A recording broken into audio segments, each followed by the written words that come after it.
fabulous FA Cup final. It should be a really interesting watch. We've seen a few debutants in action so far on the tour, and I'm delighted to say we've got another new boy with us here in the studio making his match day show debut. I'm pleased to introduce ex-Gunners defender and Wales international Rhys Weston. After Rhys has serenaded us with a traditional initiation song, he'll be providing plenty of expert analysis. It'd be nice to hear from you guys too. If you've got something to say, the Twitter hashtags do you need? Arsenal in Beijing and AFC Tour 2017. And as usual, our email address is studio@arsenal.co.uk. Rhys, welcome aboard. What are you singing for us? Only joking. What have you made of Arsenal's performances in pre-season so far? Is there one player that's really caught your eye? As much as it's nice to see the young players getting some time, I've been really impressed so far with Alex Iwobi. I think he's hit the ground running and really come to the fore. Yeah, it's something you need to do as a young player, someone that's on the fringe of the first team. You need to not have a slow start. You need to hit the ground running and put positive thoughts into the manager's head, don't you? Absolutely. It's a great opportunity to show what you can do, to show you're good enough to take part at that level. And again, for Alex Iwobi especially, having broken into the side, sticky spell at one point last season, he looks like he's really come back on form. Yes, he was razor sharp last pre-season, I remember, and he's looked good. On tour so far has Alex Iwobi. The team itself did pretty well against tough opposition last time out. After a couple of gentle run-outs in Australia, this was a serious test, wasn't it, Rhys? Yeah, tough test against Bayern Munich. Obviously, real step up in class. Sticky start for the guys, but they acquitted themselves well in the end, and it was a fantastic game. Great to watch. And the young players, again, did really well. Yeah, Ainsley Maitland-Niles, he had a difficult start to the match, gave that penalty away, but showed good character, I thought, to get stronger as that particular game went on, as did the team in general. Bayern Munich, obviously Lewandowski slots it at home. They were all over Arsenal for long periods, but that's not so bad, is it? And Arsenal hung in there, and then this happened. I mean, what a goal. A fantastic goal. Alex Iwobi picking the ball up in his own half, driving at the Bayern Munich defence. The presence of mind to pick out a great pass to Aaron Ramsey, returns the favour, and it's a fantastic header and a great team goal. Irrespective of it's pre-season or not, that's a fantastic goal. Well, you see what it means to Alex there with the celebration. Aaron Ramsey's part in it also shouldn't be underplayed, I guess. No, great quality from Aaron Ramsey. We know he's capable of doing that. Great run, two good feet, and the vision, the presence of mind to pick out a great pass for Alex. Yeah, that's a terrific header. I guess he'll be looking to score more goals this season. It went to penalties. And this man, Emi Martinez, made a bit of a name for himself, didn't he? Most certainly did. Really talented goalkeeper. He's been third choice for a while now, but he's really put down a marker, and we've got such good quality and depth now in the goalkeeping position. Yeah, three decent keepers, haven't we? Petacek, David Ospina and Emi Martinez, who appears to be a spot kick specialist. Right, the team news is in. So let's head straight to the Nesta Stadium in Beijing and join our pitch side reporters, Rob Kelly and Chris Harris.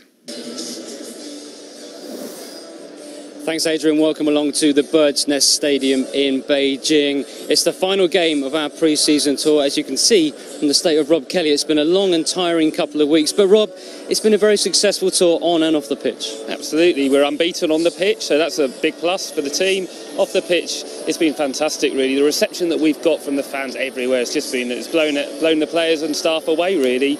You know, in Australia, a bit more reserved, but just fantastic support we got there. 90,000 fans in the stadium, 2 games in a row. They've come to China, and it's crazy the reception we've got from the fans. They're camped outside our hotel for hours and hours and days even. And I just think tonight it's going to be to cap it all off in a really iconic sporting venue like the Bird's Nest Stadium. Yeah, very iconic, very familiar opposition, of course, in the shape of Chelsea. Rob, it's so hard not to think about Chelsea and think about that wonderful day in May at Wembley. Absolutely, what a day that was. It really was one of the finest performances that I can remember from Arsene Wenger's side in his 20-year reign, actually.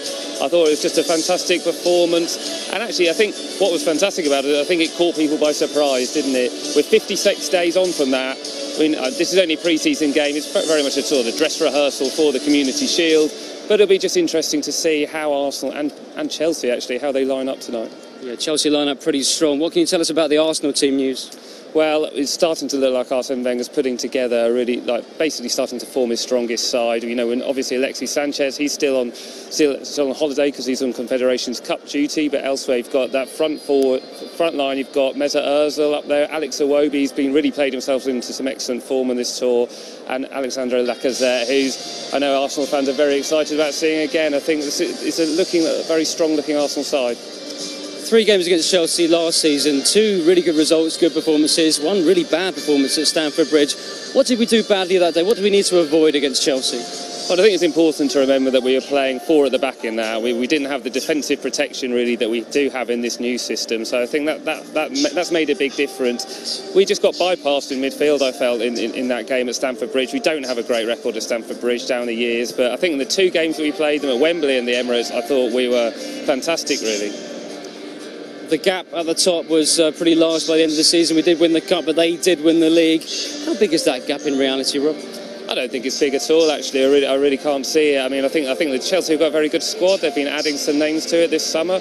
But so have Arsenal. I really don't think there's a big gap. We saw on the pitch where we just really blew them away when we played them at Wembley, just how close the sides are, really. I think Arsenal can feel very confident going into this season that there's not really a better side out there. Looking forward to this one immensely, Adrian. It's live on Arsenal.com. Don't miss it. Nice one, Chris. Right, I'm going to read out the full lineup for you. David Ospina starts in goal today. The back 3 is Ainsley Maitland-Niles, Per Mertesacker and Nacho Monreal. The wing-backs are Alex Oxlade-Chamberlain and Cohen Bramall. Aaron Ramsey and Granit Xhaka form the heart of the midfield, and then behind Alexander Lacazette up top are Mesut Ozil and the man in form, Alex Iwobi. 2 young names on that team sheet, Reece, Maitland-Niles, who seems to be able to play anywhere, and Cohen Bramall, who looks to me perfectly suited to wing-back role. Yeah, great opportunity for the young man. He's so athletic, you know, he's got a great engine, and that 3 at the back will really suit his game. Yeah, and Maitland-Niles, he'll have taken so much confidence from being part of the England Under-20 World Cup success. He can play in midfield, he can play at full-back. Today he's at centre-back. Any concerns there? Are you confident that he can do the job? Oh, I'm confident he can do the job, especially with Mertesacker alongside him, guiding him, being his eyes and ears. You know, he'll talk him through that game. I'm sure he'll be absolutely fine. Yeah, we wish them both the best of luck for this afternoon's game. Right, most footballers are seasoned travellers by their mid-20s, and forward Danny Welbeck certainly falls into that category. Here he is now discussing summers on the road. Yeah, I think it's good to obviously go and see different parts of the world and get to be a little bit of a tourist, however hard it may be, and obviously with the fans out there, they don't really get to see the team play as much, and it'll be great for them to obviously have the chance to see the team out there training and playing. The challenge isn't, it's not as hard as once you get back home if you're travelling to a different continent and stuff, trying to recover with the time zones and all of that stuff. But I think once you're out there, you've got to really enjoy it. You've got to kind of make sure you're professional with your recovery, the stuff that you're putting in your body, and making sure you're getting yourself fit and ready for the start of the season.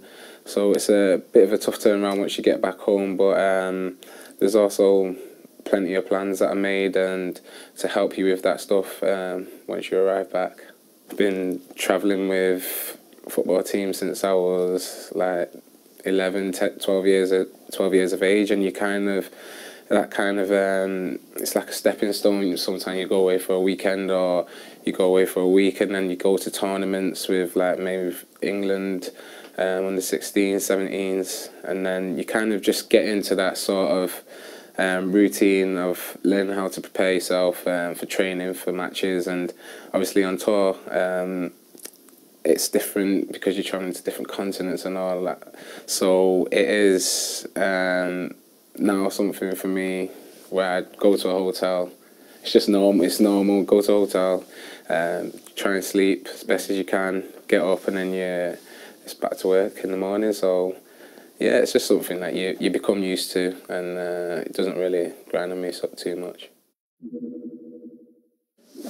Interesting thoughts there from Danny Welbeck. We've seen a lot of criticism, or heard criticism of the miles that Arsenal have had to travel in this pre-season, that the conditions are not ideal, but there are also a lot of benefits, aren't there, to tours like this? It's hugely important. embedded, foundations for successful teams built on pre-seasons, going away, being away, forced to get on with people, the new players to bed in and get used to their teammates. They're vitally important. Yeah, and Arsenal have had the benefit of 3 matches so far. Chelsea, today's opponents, this is their first run out. Will that make a difference? Absolutely. I think Arsenal will be a lot sharper out of the blocks. I think Chelsea will be a little bit ring rusty perhaps, and hopefully Arsenal can get a great start and put them to the sword again. Yep, let's hope so. There is no real let-up at this time of the year, of course. That means Arsenal will also be in action back here at Emirates Stadium next weekend. They face Benfica and Sevilla in the Emirates Cup, and believe it or not, there are still some tickets available for the Saturday and Sunday. So if you'd like to be here to cheer on the boys, head to arsenal.com/tickets for all the details you need. It's always a very entertaining couple of days. That's all from Reece and I for now. It's time for Arsenal's final outing of their pre-season tour with live coverage of the Gunners against Chelsea. Here are your match commentators, Mike Schull and Martin Hayes. Enjoy the game.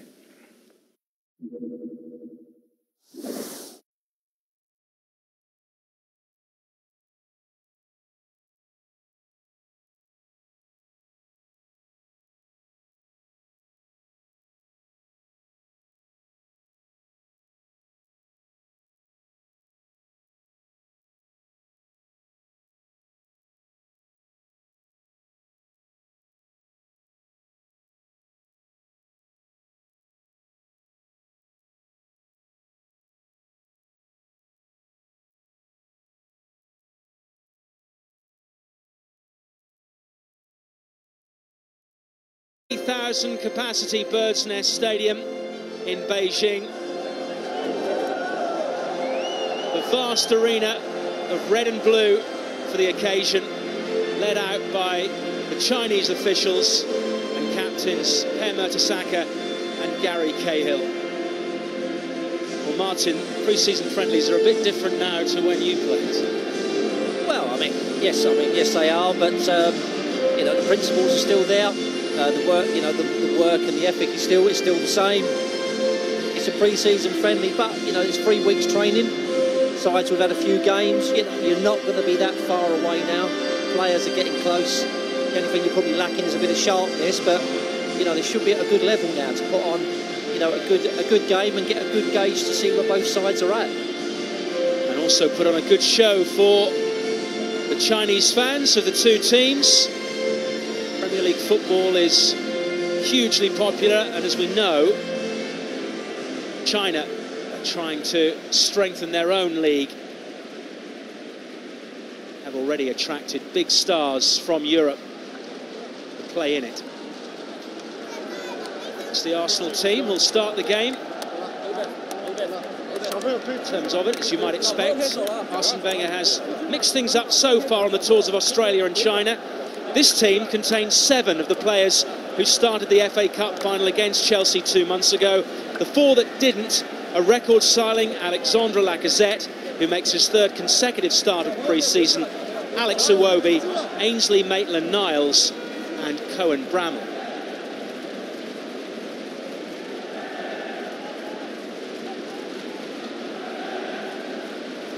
Like Wenger, the Chelsea manager Antonio Conte also goes with a similar team to the one from the Cup final. He starts with 8 of the team that began that game. The 3 who didn't are Willian, Michy Batshuayi and former gunner Cesc Fabregas. Only one of Conte's summer signings is in the squad. Goalkeeper Willy Caballero, who signed on a free from Manchester City. Record signing Alvaro Morata, who joined this week, will join the squad for the 2nd leg of their Asia tour in Singapore. Our referee is Fu Ming. 2 captains that are familiar with each other. Not the officials, but it's a magnificent arena. The 2 big clubs from Europe. It is. It's a fabulous stadium.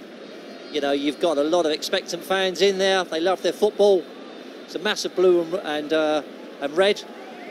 And you've got 2 of the cream Premiership British sides there. Lots of big names playing. It's all set up nicely. Just be interesting now to see how each team really approach this kind of match. I think the biggest concern is that nobody wants to get injuries. Fitness is paramount, but don't want injuries at this stage of pre-season when you're getting players that close to full fitness. How much will the coaches, Wenger and Conte, take stock of this game when they're thinking ahead to Shield, which is that last, well, it's not pre-season friendly, you know what I mean, it's the last key to the start of the season. Yeah, I think he'll be looking to players to get fitter. You know, the Community Shield match is going to be, it's always the week before the season starts is the game that really you should be getting ready to sort of go flat out. But this one, I think this one's just a little test up, a little teaser. Well, Antonio Conte has just signed a 2-year contract. A little speculation that he is attracting interest from elsewhere, but he is definitely staying with the club. He's made 2 or 3 other big name signings who feature ahead of the new season. Singapore, no doubt. Just waiting for kick-off here. Much a packed house inside what was the Olympic Stadium for the 2008 Games. It's the Gunners' boss. His 21st pre-season with Arsenal.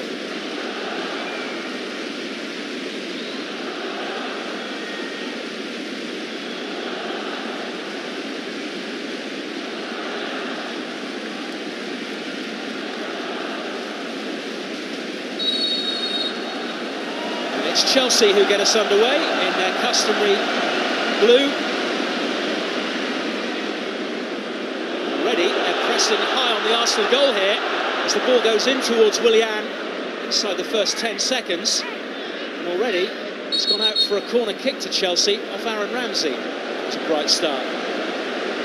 Bright start for Chelsea. It wasn't the best for us. It was basically just one ball over the top. You know, and we're in on goal, so certainly a wake-up call.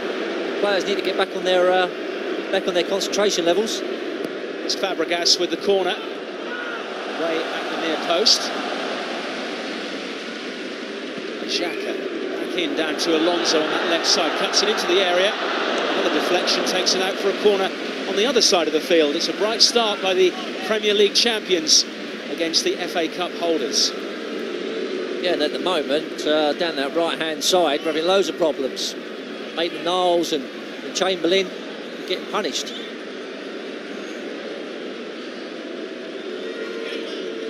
Willian with this corner. It in deep. It actually had swung out of play. Arsenal will have a goal kick. Lots of Arsenal fans behind David Ospina's goal.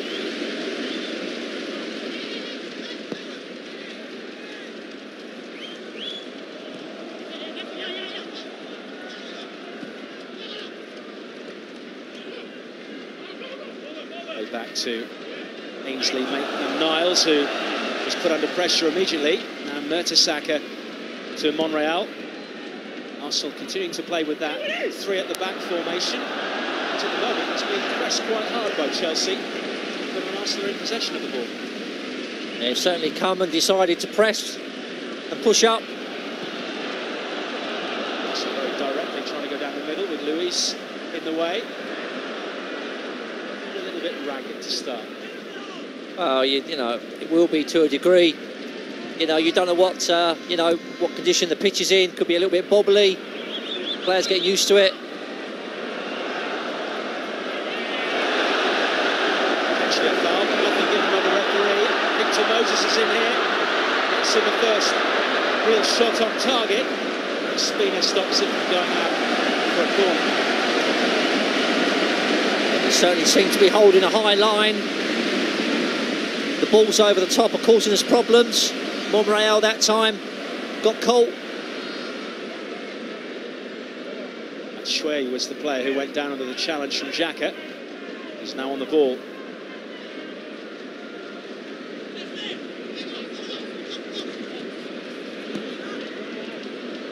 As you'll probably notice, whenever possession gets into an attacking area, the noise levels really increase quite considerably. The excitement inside the stadium goes up several notches as Luis fouls Ramsey, takes the free kick quickly. Here's Iwobi. Certainly a nice competitive start between 2 teams that know each other well. It's Lacazette. Oxlade-Chamberlain, now Ramsey looking to guide it into a space. Iwobi, it's all very tight and congested. Ozil just calms things. Maitland-Niles to Monreal, hurried into a pass.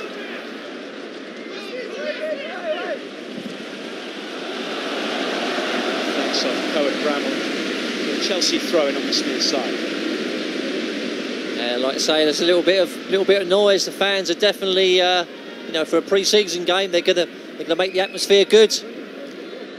It's really going to be ideal for the players. It'll help raise the tempo a little bit. Still pressing now as Piliqueta goes back to Courtois. Bramall. Performed well so far, Cohen Bramall. Started the game against Sydney. 13th of July. Won his team a free kick down this near side.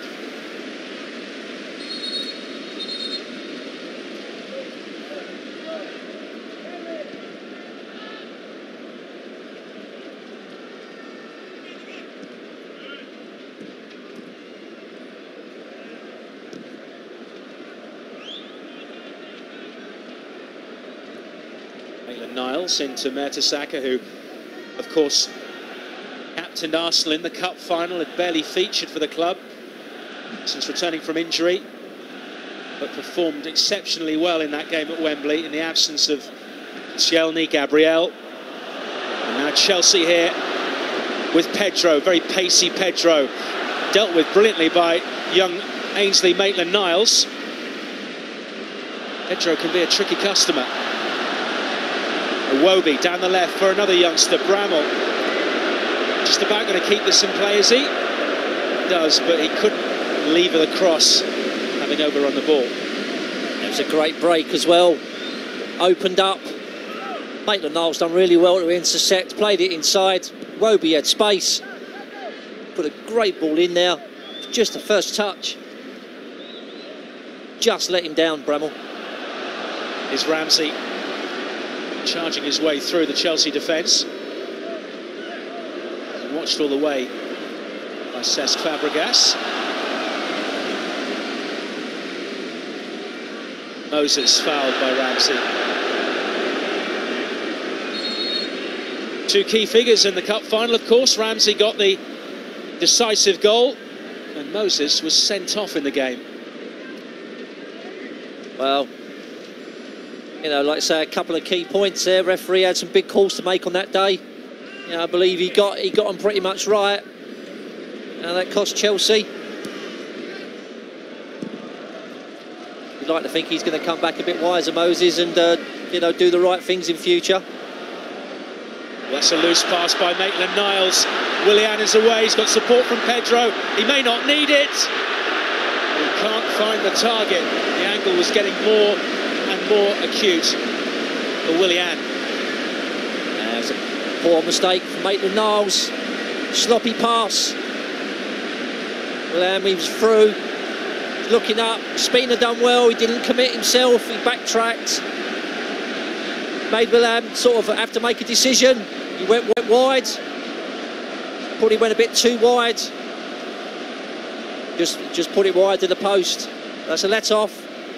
They've been in 2 or 3 times now. Moses wins the header. Ball kindly for Ramsey. Pitch is not running that smoothly. You can almost see from the pictures that it's a little bit rough in places across the pitch. Ball not flowing as crisply as it might do during a game at Emirates Stadium or Stamford Bridge. Or Wembley even. Here's Bramall. Iwobi slides it into Lacazette. Fabregas robbed the ball straight away. It's with his opposite number, Mertesacker. Now Monreal to Bramall.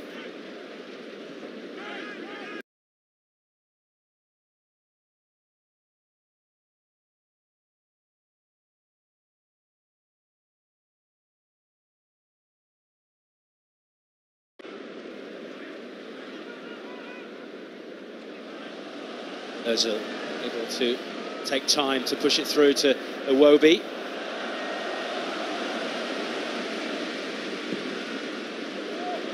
A key time for players like Alex Iwobi, who obviously burst onto the scene, but then didn't feature as much in the second half of last season. So he'll be wanting to assert himself again next season.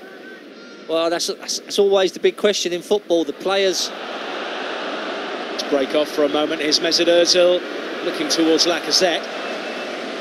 Yeah, I was just going to say, but then a great brawl. Mesut Ozil was in from that on that right-hand side, in behind.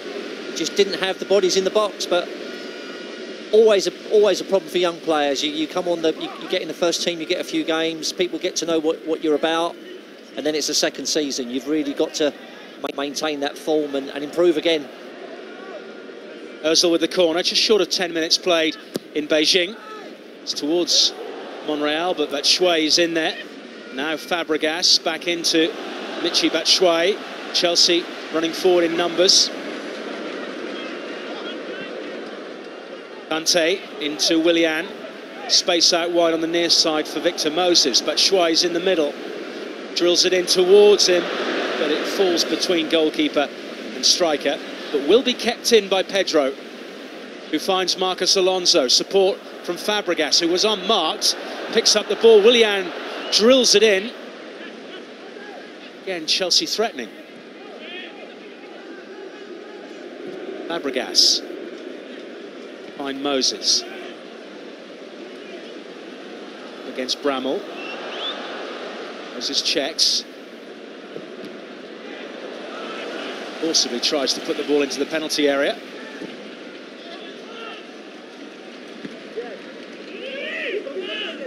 It's Pilaqueta.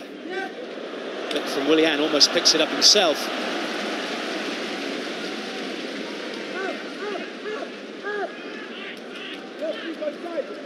Now Arsenal moving forward with Lacazette. Iwobi, support out wide from Ramsey, back into Alexandre Lacazette, challenging with David Luiz. Chelsea defender will get the free kick. Of course, those two quite familiar with each other, having faced each other in Ligue 1 in France for 2 or 3 seasons.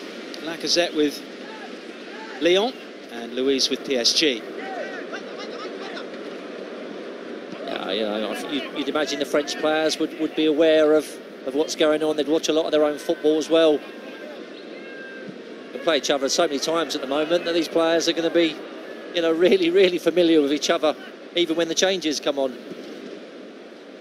Of course, yes, the Cup final 8 weeks ago, and then 2 weeks from now we've got the Community Shield, and then in mid-September, Arsenal travel to Stamford Bridge in the league. Plenty of opportunities to familiarise themselves with the new recruits for both teams, even if we may not see any here for Chelsea. Arsenal come forward. Alex Oxlade-Chamberlain crossed in. Luiz watches it carefully. Here's Alonso. Fabregas very neatly dispatches it to Pedro. Very quick, very direct. A lot about him as Pedro. Look, he's got away from 2 Arsenal players, couldn't get beyond the 3rd.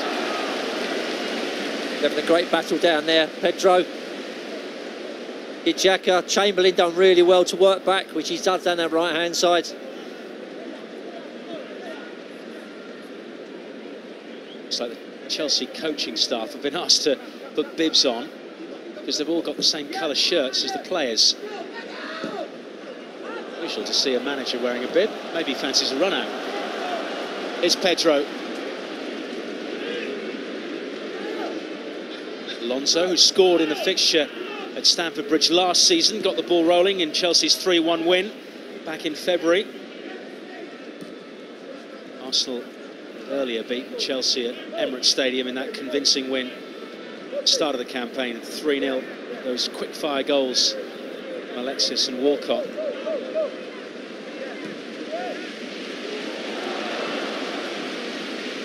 On it goes to Lacazette. Iwobi loses possession. Willian likewise. Iwobi again. Yeah, pace about the game. Definitely is good pace about it. Played at a good tempo, there's good passing. Let's say earlier, it's a good job with the way they are with Chelsea. It's a good job they haven't been invited to the Emirates Cup next weekend, because can't be playing them every single weekend. Just be good to play someone different next weekend. Well, Arsenal will place Benfica on the Saturday and Sevilla on the Sunday. And if you want to get tickets for those matches, of course there'll be other games earlier on in the day. So 2 games on Saturday, 2 games on Sunday. Then go to arsenal.com to get those tickets. There are tickets still available for this year's Emirates Cup. Now, matter at hand is against Chelsea here in Beijing as Lacazette tries to return the ball to Mesut Ozil. Referee plays the advantage after the challenge on Fabregas. Willian spreads it out wide to Alonso. I'd say both players at the moment, they're committing bodies forward. It certainly hasn't got a pre-season friendly feel to it. Says Fabregas is even getting the boos in Beijing. Become customary now from Arsenal fans as Kante plays it in to Batshuayi. A bit like being in pantomime, isn't it? Be the villain, Fabregas. Go on tour and they still boo you. They still boo you.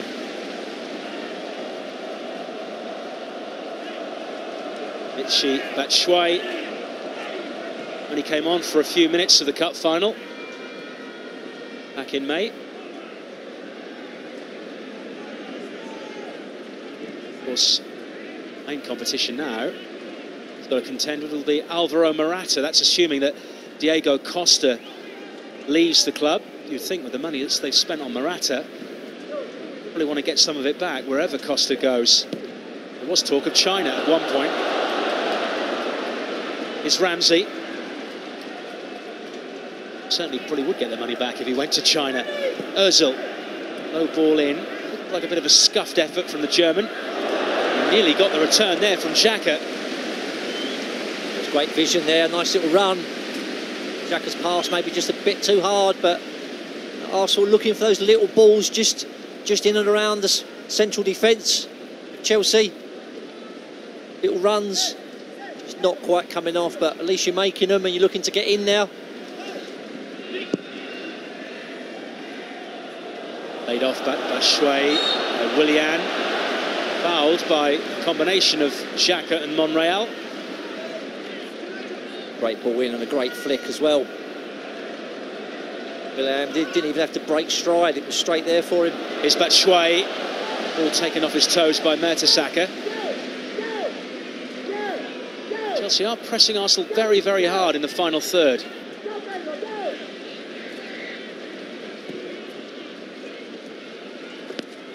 But the thing is, I mean, you know, in these kind of games, and pre-season doesn't really differ to 20 years ago, 10 years ago.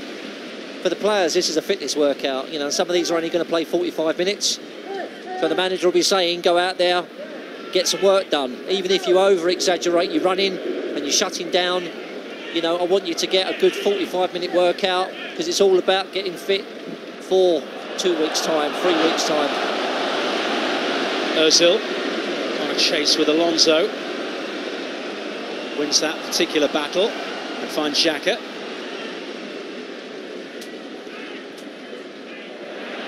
It's been given away though by the German now. Kante getting it from him. Now Pedro. Shui to Willian. Likewise, direct play from Willian. Pedro's got no options to his left. He's waiting for somebody. It's Marcus Alonso when you need him.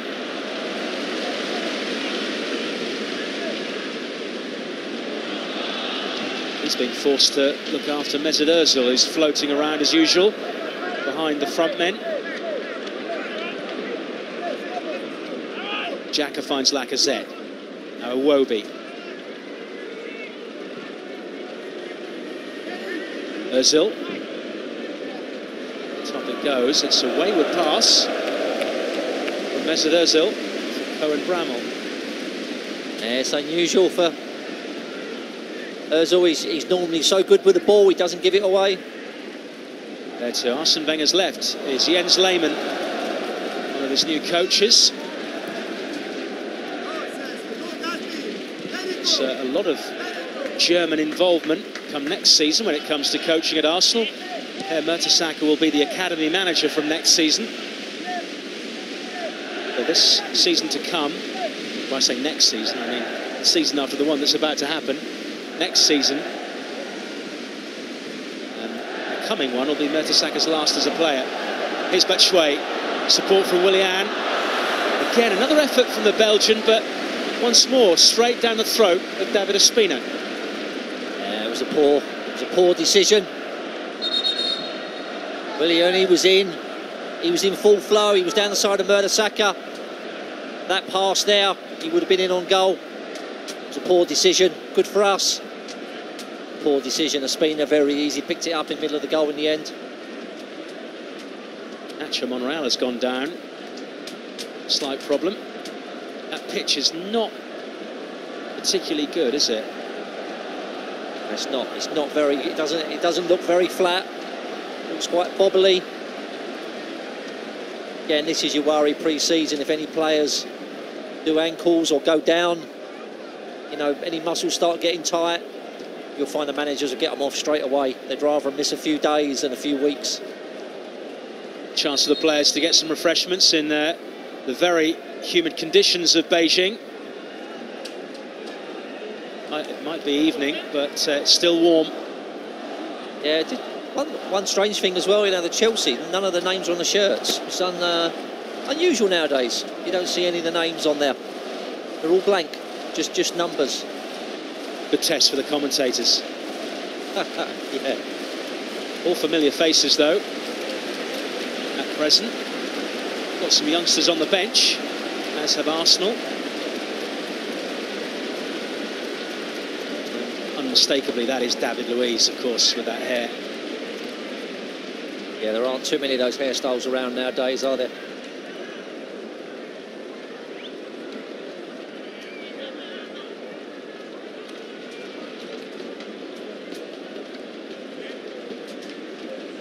Monreal seems to be okay. See who finds Xhaka and returns the ball to the Spaniard. Conte issuing instructions as Kante has possession.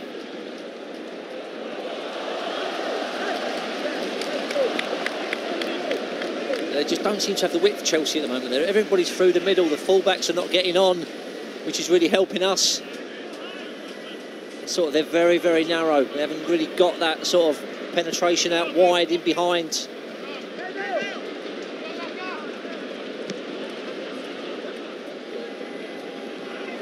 Been given away by Azpilicueta. Iwobi, Lacazette to the left, Ozil to the right. Support from Ramsey, and it goes for Ramsey! Typical Ramsey fashion, he was charging down the middle. His timing was good, just couldn't find the touch to put it past Courtois. Yeah, again, it was a great interception from Iwobi. He fed Mesut Ozil out on that right-hand corner of the box, and he's looked up, and Ramsey's made that run from deep, straight through the middle. Little reverse pass through, and Ramsey just couldn't get his foot around it to sort of get it on target.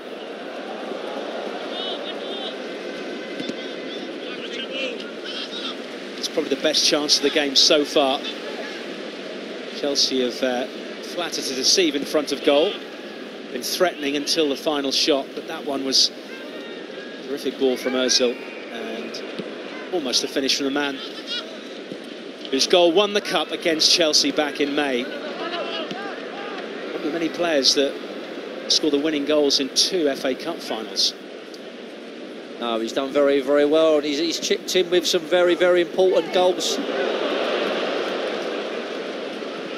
But that's his trademark run. That's what he does. That's what he does best. Getting in the box, getting on the end of things. A good, strong finish to last season, did Aaron Ramsey.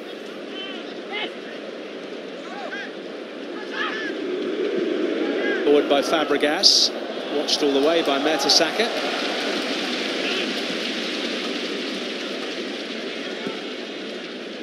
There's certain players now that really benefit from this system. I mean, Mertesacker now, he's one of 3 defenders. He doesn't have to be running around. He can just read the game and tidy up, which really helps him. The system really works well there. Other players maybe not so. But Chamberlain's got to work deep. Maybe not getting us forward as much as you want. Say there's pluses and minuses to it, but it seems to be working.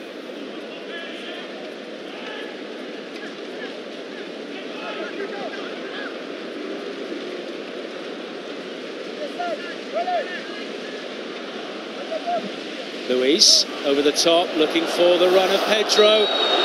Ospina committed himself there. The referee's actually a free kick the other way against Pedro, who's come off worst. That was a brave decision. Well, Ospina to come out.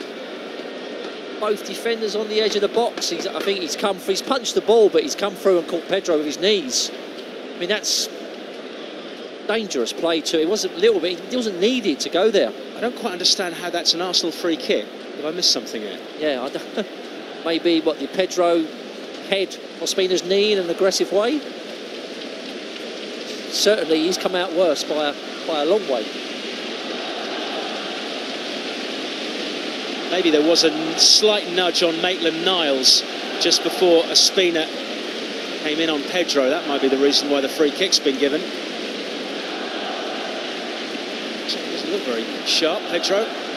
Yeah, he's got a bloody nose as well. I mean, that was a lot of contact from Ospina.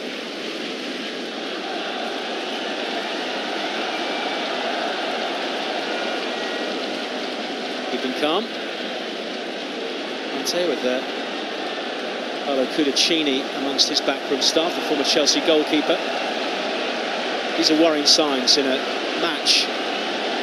Doesn't hold the significance of what we'll see in a few weeks' time. Slight nudge on Maitland-Niles. Oh, he's caught him full in the face. I know Spina's gone for the ball and has got the ball, but he's also gone through Pedro. I doubt there was any malice at all on Ospina's part. He's not that type of player. No, but he's took a massive blow to the face and head. I don't think he's going to be able to continue, and I would suspect that physio and maybe the doctor will decide that it's best he doesn't. Just say he's got a bloodied nose as well. I'd be surprised if the manager doesn't take him off. There's no need. You know, wanting to find out now whether they should make the change. Not sure. I think yes, the signal is to get him off. He looks a bit wobbly, he looks a bit dazed. I mean, that was a hell of a smash. Well, that blood is from his ear, or was off his nose. Don't know if that was up from his nose when he was lying on his back, but you got to get him off. That was a sort of a big impact from Ospina.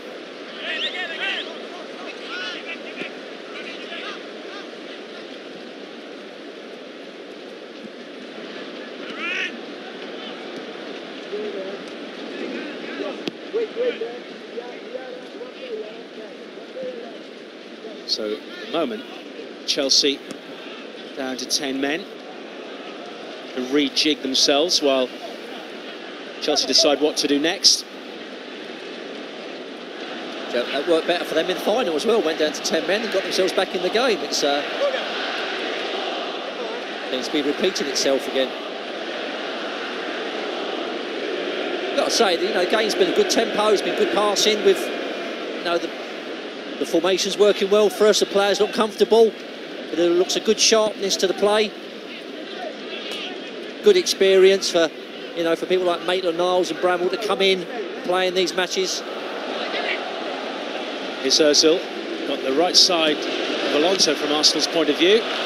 Luis just belts it into touch. The corner. I think the substitution can now be made. So Pedro off. Coming on is Jeremy Boga, Ivorian, 20 years of age, had a couple of loan spells in France and in Spain. His team had to defend this corner. Ozil floats it to Mertesacker, flicked off the head of Cahill, the two captains battling for it in the penalty area.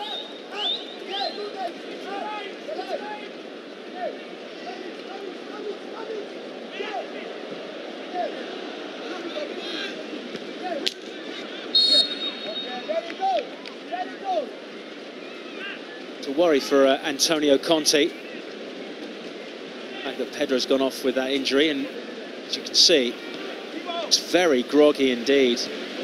I suspect he may even be concussed, which would put him out of action probably for the rest of Chelsea's tour. Well, yeah, if you're concussed, it's mandatory now. I think you, I'm not sure if it's seven days you have to, you know, they say it's like a doctor's sign-off now, so it's like a mandatory time for concussion, or you can get back and start training and playing. But they're playing Bayern next Tuesday in Singapore for next Saturday's game against Inter Milan. They precede the Community Shield. We may not see him again until then, if that's the case. Here's Ozil. Plays it to Xhaka. Monreal just to his left. Bramall. Very promising first game against Sydney FC. Cohen Bramall, the 21-year-old signed from Hensford Town back in January.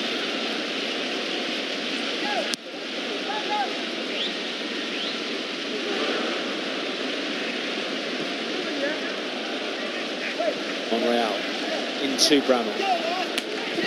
Iwobi finding the Chelsea defence hard to penetrate. They have been relatively tight at the back, Chelsea, apart from that moment when Ramsey nipped in. Yeah, I mean, they've been fairly solid. We haven't really created much. Courtois has been fairly quiet. Chelsea have probably had the best openings.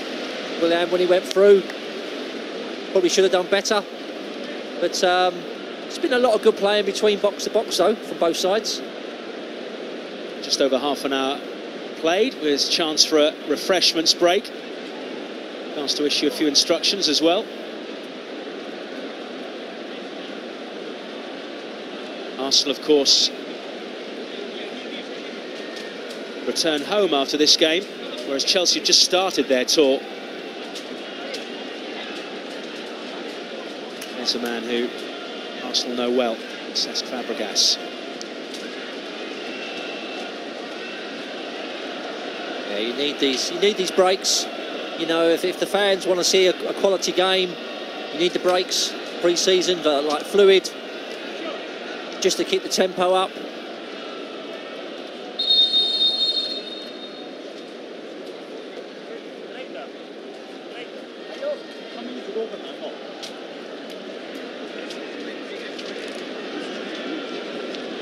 Some specific instructions for Boga, who's just come on the pitch.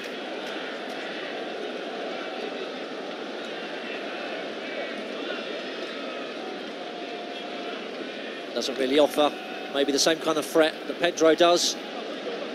Changes things a little bit.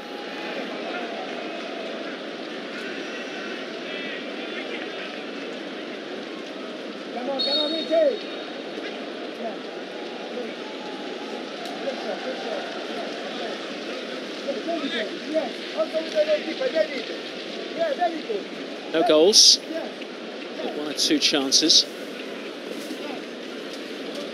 That's Piliqueta under pressure from Iwobi.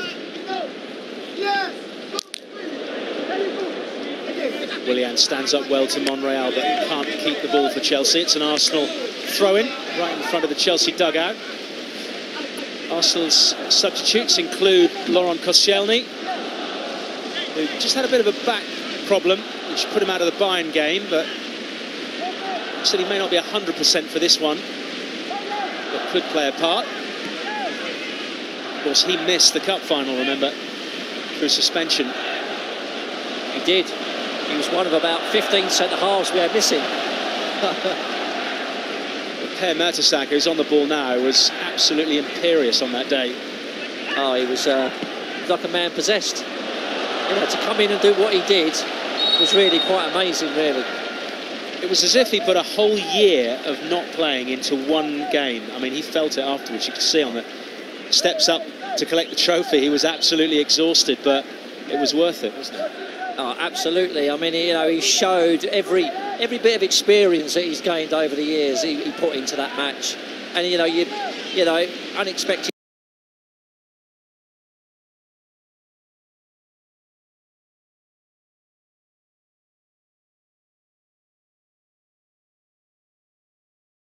That was more of a threatening shot against the spinner, as was that one from Victor Moses.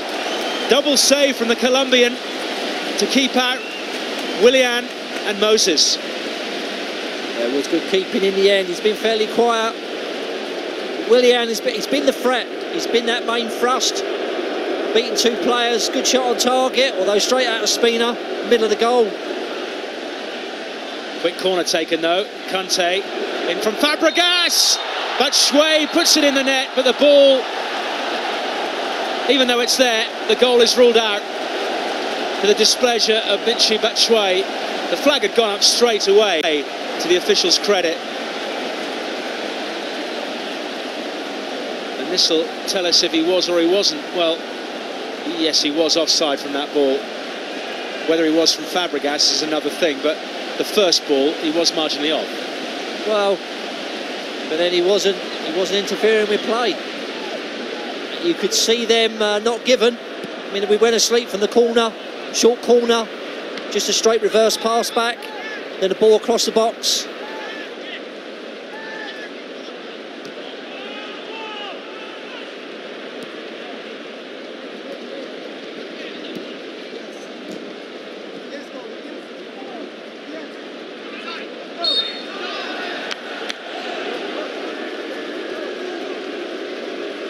Challenge on Willian from Monreal. 9 minutes left of the first half. Well, we had a disallowed goal, but yet to have a legitimate one in Beijing. Remember, if you want to attend the Emirates Cup next weekend at Emirates Stadium to see Arsenal in action against either Benfica or Sevilla, Benfica on Saturday, Sevilla on Sunday, go to arsenal.com. The tickets. There are tickets still available. Another foul, this time from Bramall.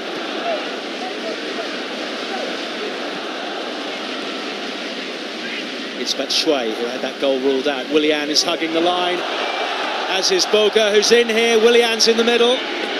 Boga's running out of an angle. Still Boga.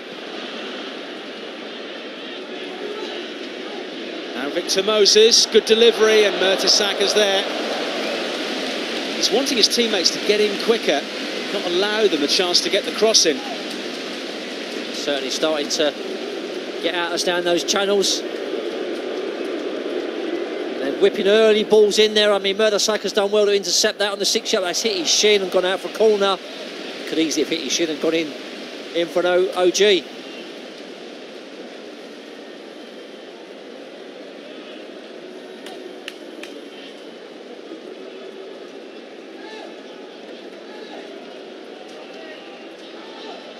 Willian with the delivery.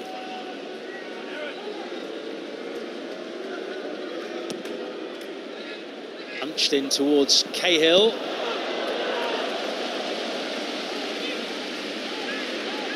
That was a training ground corner. It was just drilled into Cahill to chest it and try and volley it. Now Moses flicks it over the top, looking for Batshuayi.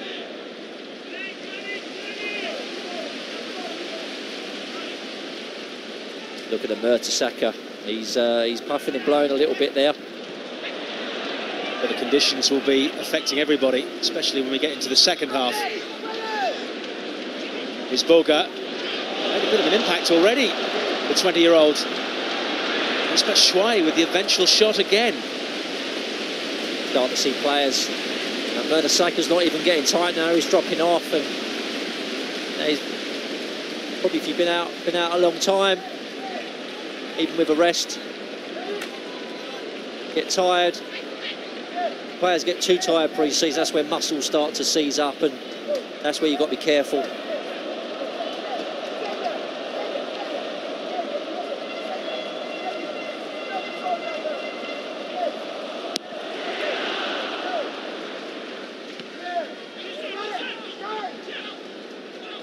Kante, fouled by Ramsey.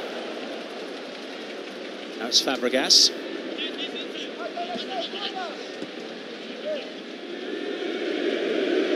Here come the boos again for the man that spent 8 years with the Gunners.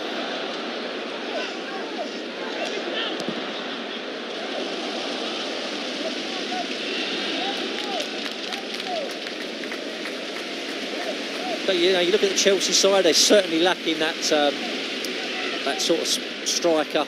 You know, you can't see where goals are going to come. And at the moment, their main threat is Willian. Good turn though by Batshuayi to find Willian. Boga in the middle. Moses is also up. Here's Willian, who delightfully squeezes Chelsea into the lead 5 minutes before half-time. A really good finish from the Brazilian. Just put it beyond Ospina and had enough curl on it to take it in off the post, to the delight of those Chelsea fans. The clapper sticks are out for Willian's opening goal in the 40th minute. Well, I was just saying, he's been the main threat. He's been getting on the ball, he's been getting at us, making runs. He's made a run across, he's took Monreal from right to left.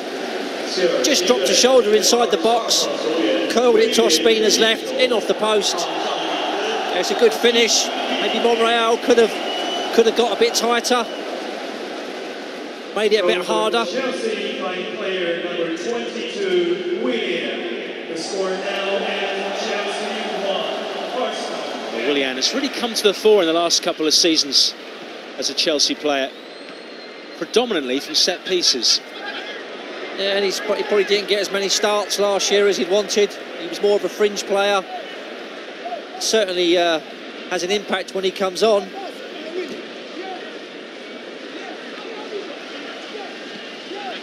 Must admit, I was very surprised he didn't start the cup final back in May. Bramall has lost it. Kante has robbed him of the ball. Moses is in space, but Batshuayi's picked it up, and Chelsea have doubled their lead in the space of about 90 seconds. And it's Michy Batshuayi, this time to Ospina's right. But it's another goal for the Blues. Arsenal 0, Chelsea 2. Well, it's nearly a carbon copy of the first one, just the other side. We gave the ball away, 35, 40 yards in front of the goal. Just a simple pass in the middle, turn in the box. Mertesacker wasn't as tight maybe as he should have been. He just curled it wide off Spina's right-hand side in the corner. Like you say, Chelsea have just come alive. I think it's more us switching off. Concentration, a bit of tiredness. Scoreline says it all. 2 goals in quick succession just before the break. Very timely from the Premier League champions. Spina put under pressure, and they're coming again for a third here. Fabregas onside. Here's Batshuayi. Really important block by Xhaka. Back again though, Boga, Alonso. Arsenal really under the cosh. Well, we've sort of completely fell apart in the last 5 minutes. They was talking about Chelsea not having the goal scorer and score goals, and they go and score two in like 90 seconds. And then really we're defending all over the place again, and could so easily have been free. I think it was a great block tackle, might have been Xhaka, threw himself in front of the ball, 6 yards out. It would easily have been 3-0, and the scoreline at the moment doesn't really reflect how the game's gone, but clinical finishing.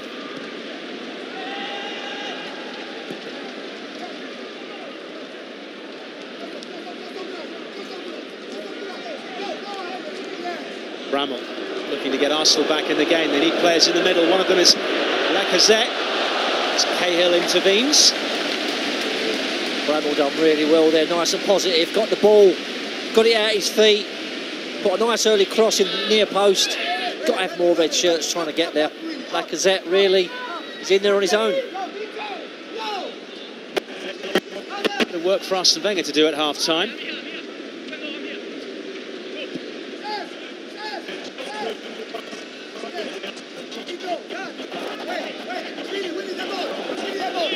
Bramall.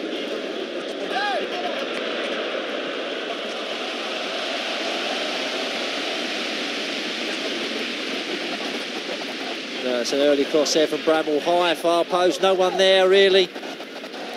You only really look at them crosses when you've got Giroud on the pitch.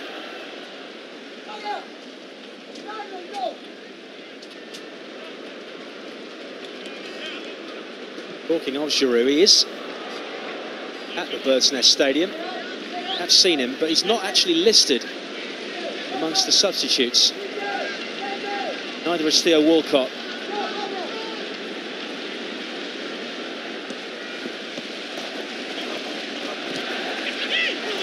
It's Boga, who is the only substitute to come on so far. The injured Pedro. Last few seconds of the 45. There will be some additional time, no doubt, unless they've agreed to 45 minutes flat. Pedro was down for some time. Boga.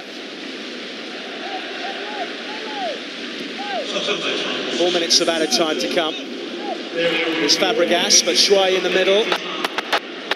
Maitland-Niles steps in, takes the ball off the feet of Cesc Fabregas. Lacazette is fouled. We've not seen much of Alexandre Lacazette because he hasn't been given any service. He's been very, very quiet up there. You know, it's a very hard role to play when you're the lone striker. Now, Giroud does it very well. Sanchez offers something a little bit different, but it's a difficult one on your own up there. He's had very, very little service. Not created much for him to do.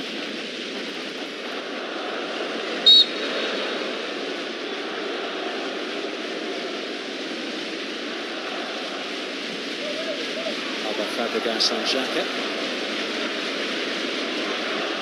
And Arsenal get a goal back just before the break. Bramall. Straight into Moses. Iwobi's picked it up. Ozil. Ramsey looking to try and play it back to Mesut Ozil. Lots of blue shirts, though, congregating in and around the edge of the Chelsea penalty area. And then sprinting forward here. It's 3 against 2 in theory. And Boga just couldn't make his mind up what to do with the ball. Well, he couldn't, but you've got to say, Chamberlain has just raced back 50 yards to make a tackle on the edge. Just shows, I mean, he's offers such a great work rate. But it was, yeah, 3 against 2 there for us. Ozil looking for Lacazette. A bit of a misunderstanding between Luis and Courtois. That was a Chelsea breakaway from our attack. Literally, we've attacked and from the edge of their box in 2 passes. Come Arsenal again. It's run away from Ozil. 2 minutes left of added time. 2 goals the difference. Scored inside 2 minutes. It was, and mainly down to really just giving the ball away and switching off. Good delivery from Oxlade-Chamberlain. Ramsey's in. Saved by Courtois. Terrific ball from Alex Oxlade-Chamberlain. Ramsey decided to take it down and have a later shot than instinctively go first time. Well, it was a great ball in for Ramsey. The ball just seemed to bounce. It bounced high on him. He's got to bring it down, but the ball just wouldn't come down quick enough. By then, his angle was more narrow. He was under pressure. That would have been a great chance to just get one back on the score sheet. That's Arsenal's best chance so far. The corner needs to be taken again, does it? Wasn't in the quadrant.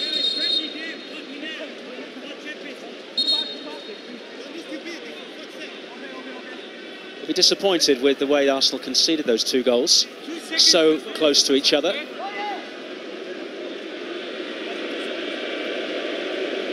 Iwobi and Luis, subject to the referee's conversation. Away by Batshuayi, picked up by Oxlade-Chamberlain. Haven't seen a great deal of him either. As we saw a moment ago, his deliveries can be exceptional.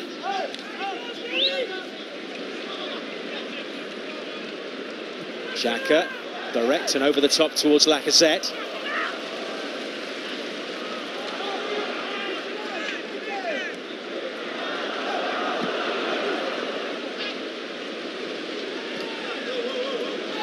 Lovely control from Mesut Ozil.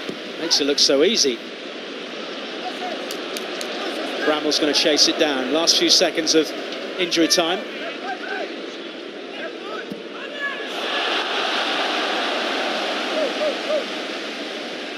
At the 4 minutes, as Victor Moses pushes it forward. And Boga might get there ahead of Ozil.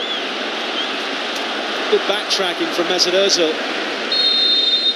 And the referee does finally blow his whistle to bring an end to a first half that was competitive, but really didn't get going until the final few minutes of the half. Ramsey had Arsenal's best chances, the second of which forced a save from Courtois. But it's Cesc Fabregas's team who had the advantage at half-time.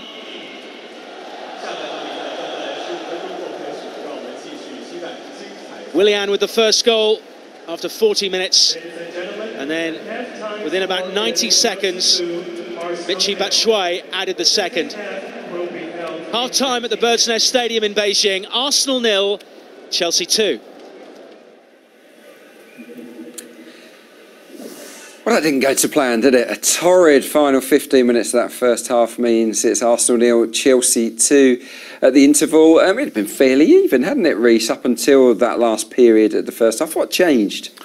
It's concentration, I think. A few sloppy mistakes in possession from Arsenal gifted Chelsea their 2 goals, unfortunately. It was pretty evenly contested for the majority of that first half, but yeah, a bit of calamitous 10 minutes at the back end of the first half there. Yeah, is the big difference here the fact that Arsenal have got very much a mix and match team? You've got a number of young players there, quite depleted, aren't we, in defensive areas, whereas Chelsea have pretty much gone with the side that won the title last season. Have we seen that difference there the longer that half went on? I think so. It's experience, isn't it? It's experience of game management as well. Arsenal have got a lot of young players on that side.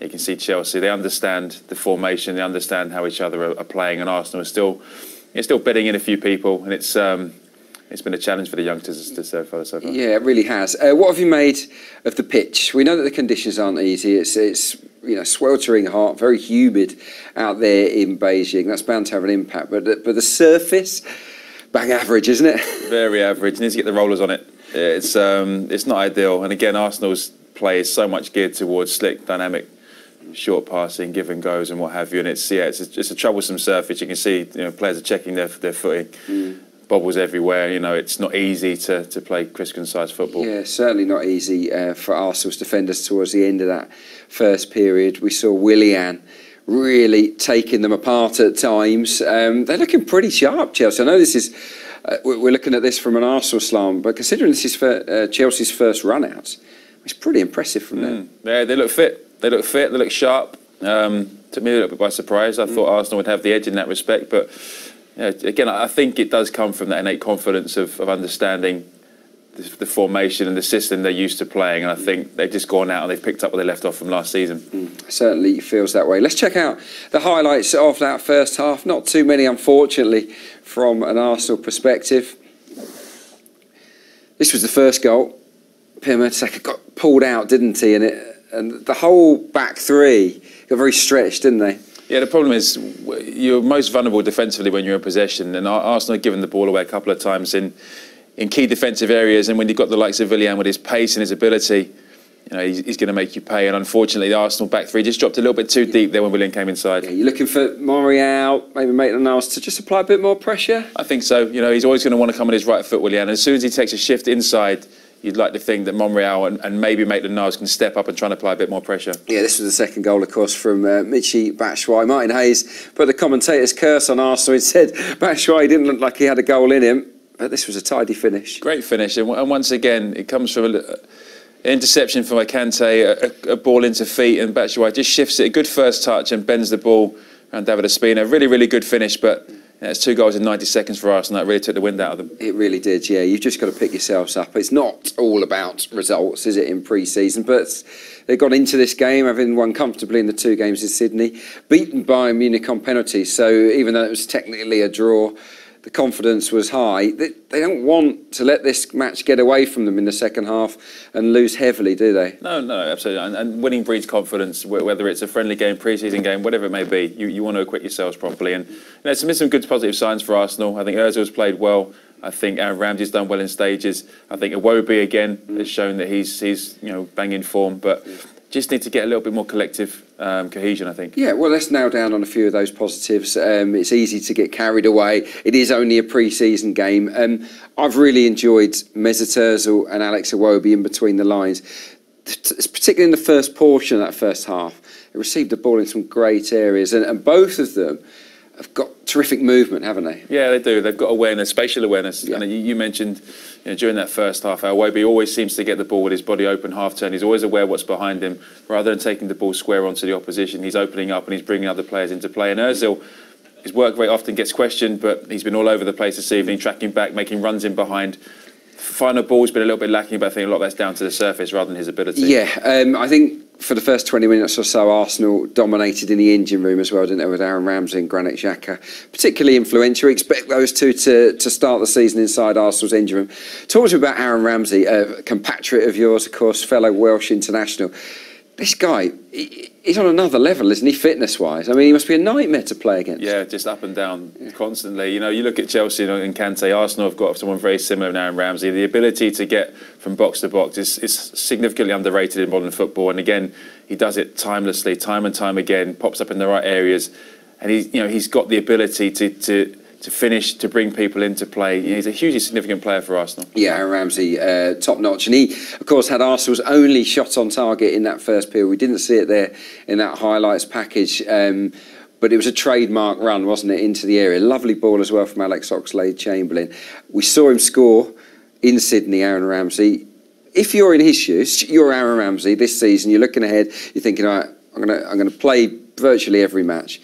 How many goals should he be targeting? He's got to be the 10 goal plus in that position. If he can be playing a little bit more advanced, which we expect him to do, he's definitely got the capability of getting 10 goals plus for Arsenal from that position. With the creative resources Arsenal have, I think he should be chipping in with the first 2 goals. I think in this new system with that third centre-back in behind him, he's got more licence, hasn't he, to push forward. Right, shall we head to Beijing now? I think we've got the thoughts of our pitch-side reporters, Chris Harris and Rob Kelly.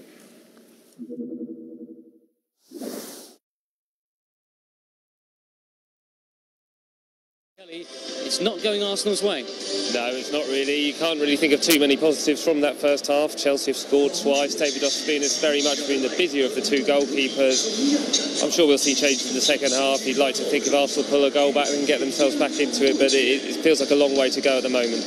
Arsenal seem very sluggish, like a team ready to go home after this long tour. Has that been the main problem?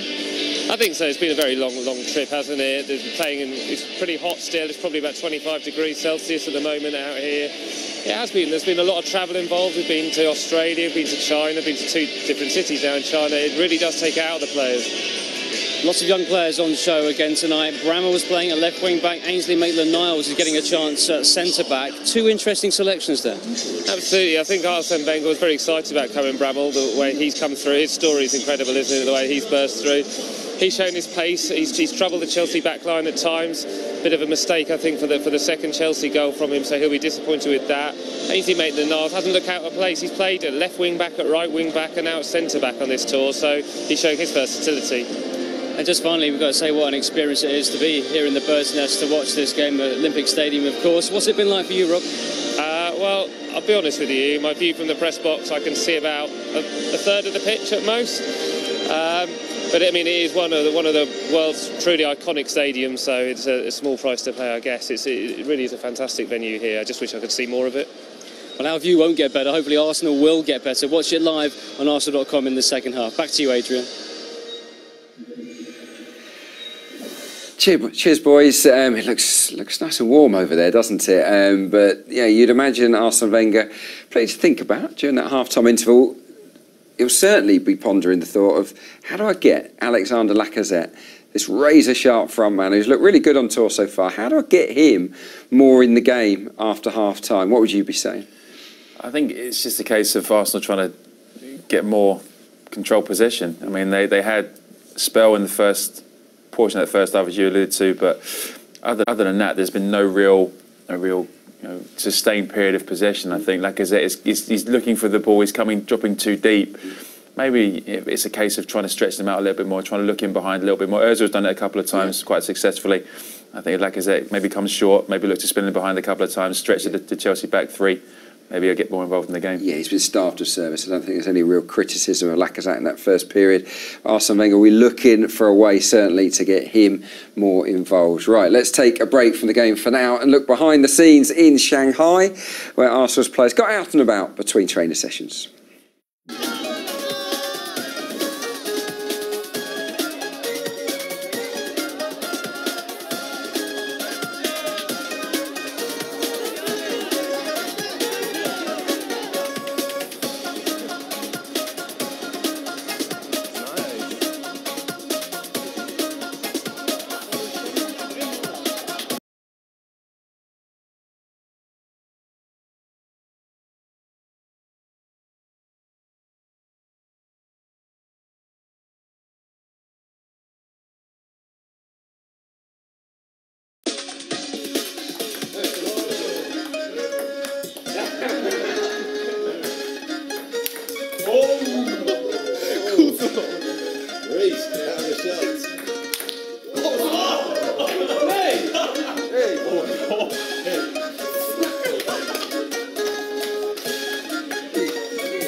So enjoying. Get some sugar and have some.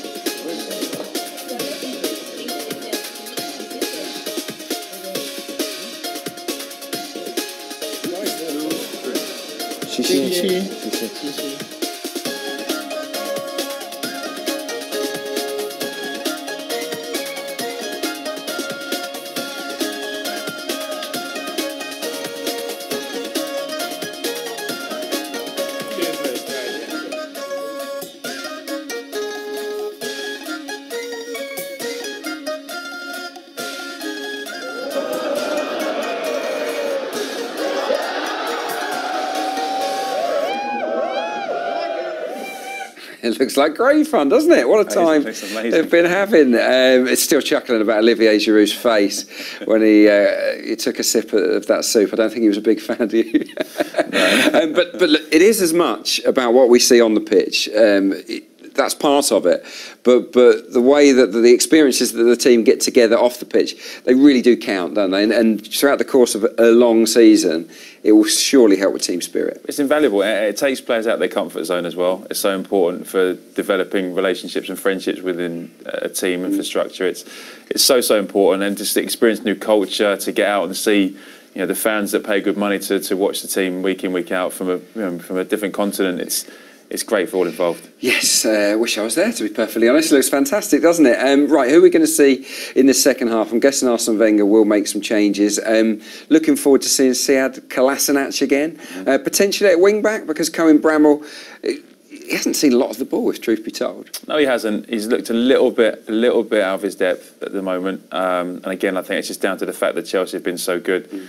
I think Kolasinac will definitely come on at some point, and I would expect him to feature at left wing back. Yeah, I know that you follow a lot of European football closely. Is Kolasinac a player that you're pleased to see here at Emirates? Really pleased. I mean, he had a fantastic spell of form in the Europa League, playing for Schalke. He was really, really industrious up and down the left-hand side, and looking at the way he plays, there was a thought going through my mind that he would suit the way Arsenal play, especially in the back three. And thankfully, he's he's turned up at the Emirates, and I'm sure he'll be a great addition to the team. So he's on the left-hand side. We've got Alex Oxlade-Chamberlain on the right today. He's got stiff competition himself, hasn't he, with Hector Bellerin, who's not yet back in the fold after his exploits for Spain under-21s. It's a really tricky one, this, isn't it, for Arsene Wenger ahead of that big kick-off. Who do you think might be in pole position to be picked for that first game? I would like to see the Ox given an opportunity. I think he's done really well. He's been so versatile for Arsene Wenger, especially last season.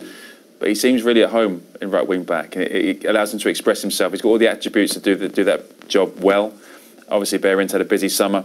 So I would like to see Alex Oxlade-Chamberlain start the season, but it's not my decision. No, he's got a chance, that's for sure. What about centre-back? Certainly places up for grabs there. We know that there are injury issues. Some of the players have not returned to full training as yet. Per Mertesacker, who scored on tour, he's done okay in this first half. Do you think he's in with a realistic shot of starting the season? I think he has to be. It has to be, especially with his performance in the FA Cup final. He's shown that he's still a force to be reckoned with, but I have to say, when Mustafi's fit, when Koscielny's fit, and I think having the balance of a left-sided player in Monreal, I think that would potentially be the first choice back three. But having Gabriel and Mertesacker and Rob Holding also, all of a sudden now we've got real strength in depth. There is competence. So you would suggest that Arsene Wenger doesn't necessarily need to invest in a new centre-back? Because there are a lot of people that think that's an area of the side we could improve on. I don't think so. Okay. I don't think so. I think with the resources we have already at our disposal, I think we're pretty well set based on a back three. We go to a back four, the dynamic changes slightly. Yeah, that'd be very, very interesting to see what the boss does between now and the end of this transfer window. And it'd be interesting to see how Arsenal fare in this second period. Can they retrieve this 2-goal deficit? Let's head back to Beijing and the Bird's Nest Stadium, rejoin our commentary team of Martin Hayes and Mike Shield.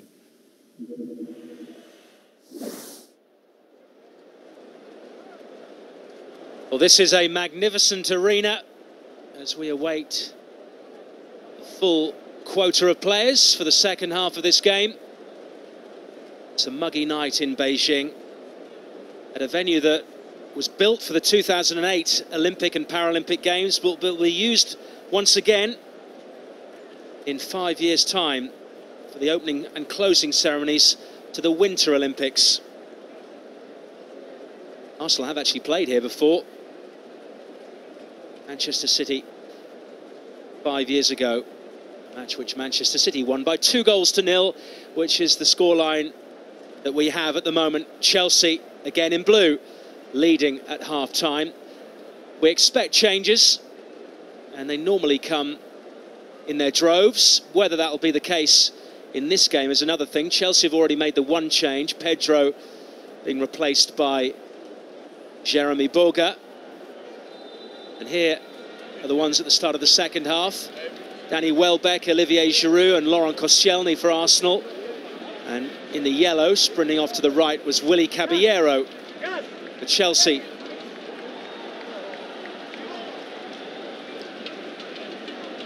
Seems to be a bit of confusion.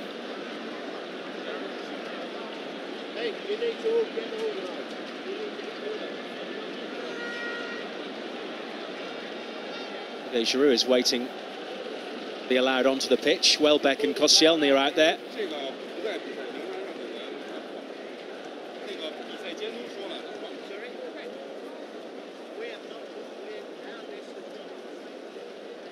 Be some confusion over the notes and the lists, because Olivier Giroud, remember, is not on the original team sheet.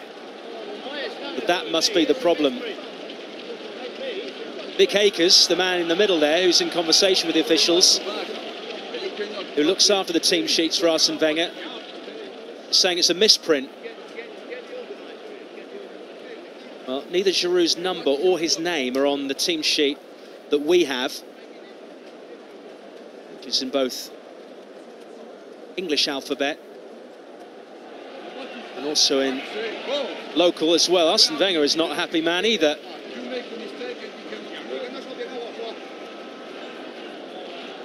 Arsenal clearly feeling that it's a mistake on the part of the officials.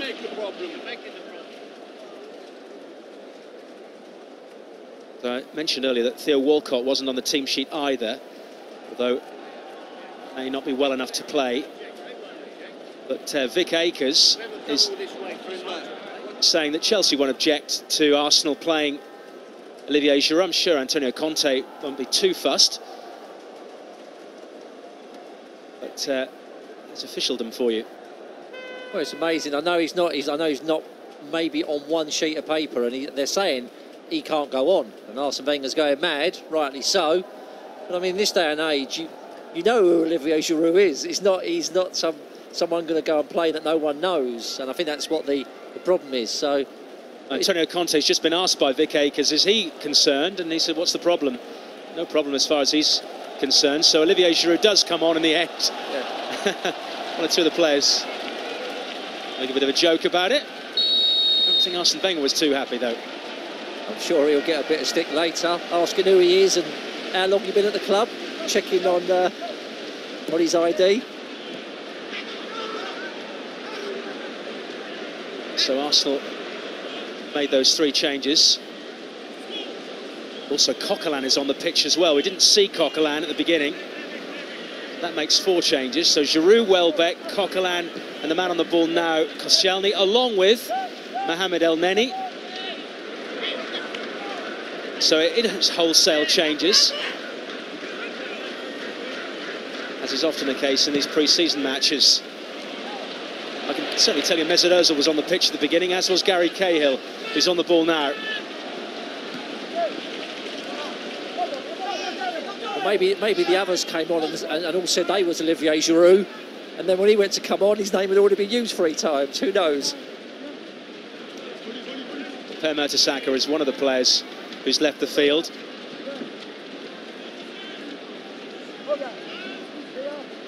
Is Ramsey on to Ozil. Here is Giroud. You'll have deduced that Alexandre Lacazette is no longer involved. Also see there the man on the ball, Sead Kolasinac, has also been introduced by Arsene Wenger. Bosnia and Herzegovina international, signed in the summer. He's the first substitute of the game. Boga brought to a halt. Well, we've certainly got some some fresh players on there.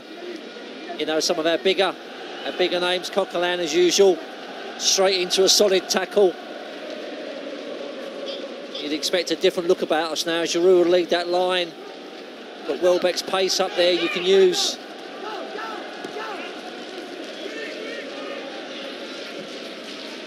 And then he's sort of gone in at centre-half. Forward by Iwobi towards Welbeck. Back by Azpilicueta. There's Caballero, signed from Manchester City on a free transfer.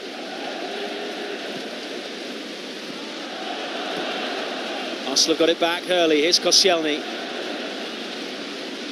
Coquelin to find Ramsey. Floated in. There's Giroud. It's just too high for the Frenchman. But that's a positive start to the second half by Arsenal. Well, he does give you the option now. You can look up, put that ball in there early, straight away.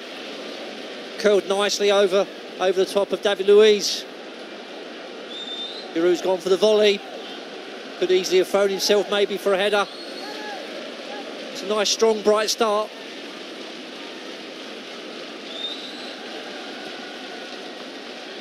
Caballero played for Manchester City against Arsenal at Emirates Stadium last season.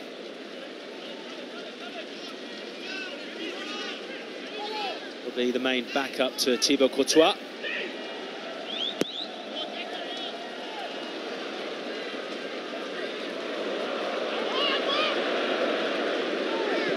Fabregas spots the run of Alonso. See him get forward too much in the first half, but he's away here. Marcus Alonso squares it in. Good finish from Batshuayi. That's a really well-taken goal by the Belgian. And after Arsenal made that promising start to the second half, it's Chelsea who extend their lead. 4 minutes played after the break. Arsenal 0, Chelsea 3. 2 goals for Michy Batshuayi. Well, that was just a long ball, right to left, counter-attack. Alonso's pushed on. Chamberlain's rushed out to shut him down, and he slipped and fell over. Which just has allowed Alonso really to just cut inside, not unchallenged. He's just looked up, rolled it back to Batshuayi, who's 20-25 yards out, inside of his left foot. It's quality finish. It's curling away from Ospina. I think Ospina maybe disappointed. He could have got maybe fingers to it. It's a quality finish. Straight down the other end, out of nowhere. We're now 3 down and haven't really done anything wrong for the start of this game so far.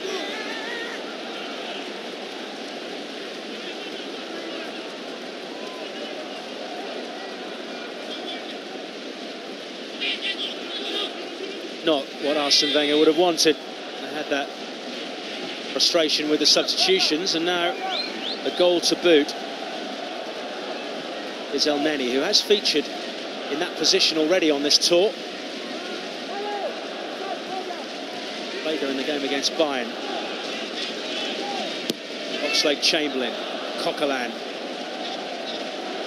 loves a battle and plays a really nice, clever ball to Giroud, who puts it behind his teammate. Good recovery work by Kolasinac.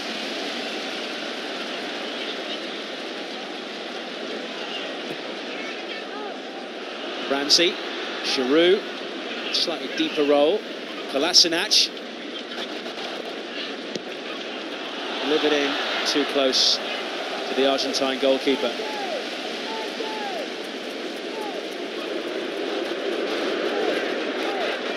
Boga, Willian, who started things off with the opening goal 5 minutes before half-time.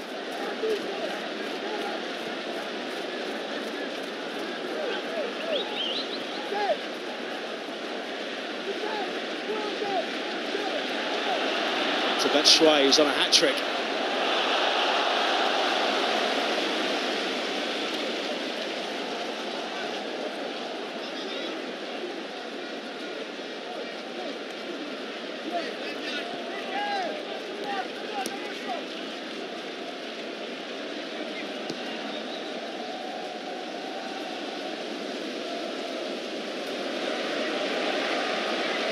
Chelsea very much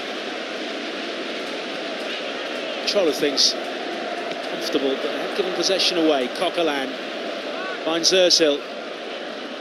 Kolasinac has come forward to the left. Here's Giroud. Gets it back off Luis. Ozil all on his own here. Desperately needs some support on this near side. It's not been offered. There wasn't really many other people who could get up around him. He'd worked himself into a corner and he sort of ended up down a blind alley with 2 Chelsea players around him. The best he could have tried to do there was maybe try and play for a corner if he could.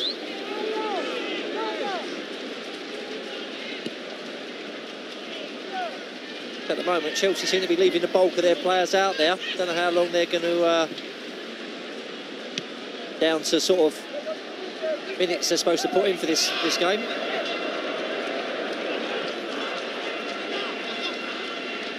Welbeck, first time I've really seen him on the ball in the second half. Chelsea very, very compact when they defend, aren't they? Yeah, it's going to be a strong point to Conte's play, isn't it? We'll get back nice and solid. Here's Oxlade-Chamberlain against Alonso, twisting one way, then the other.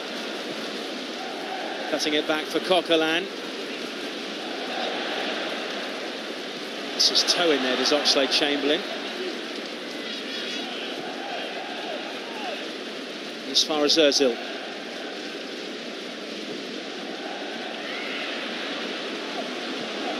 Away by Chelsea again, looking to counter. El Neni's under pressure here from Batshuayi.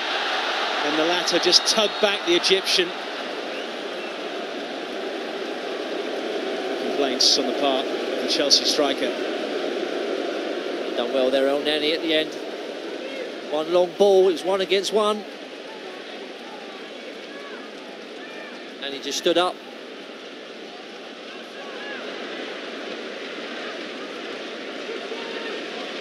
Did he challenge, really? Would have put El Neni under a bit more pressure. Now Arsenal coming forward. Welbeck couldn't get beyond Azpilicueta. No foul.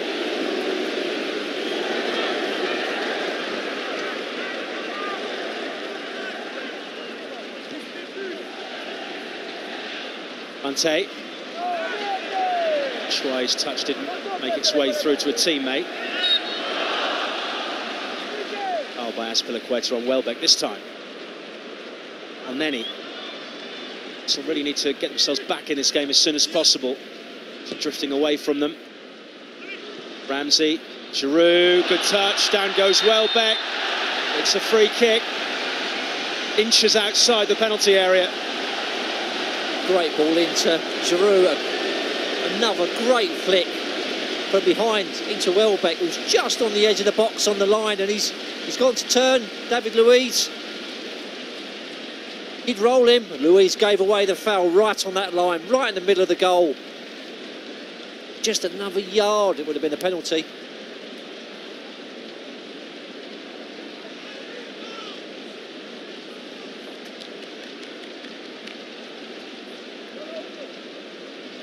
Looks like Giroud's getting on the free kick, which I'd be very surprised with. It would have had money on Mesut Ozil territory, to be honest.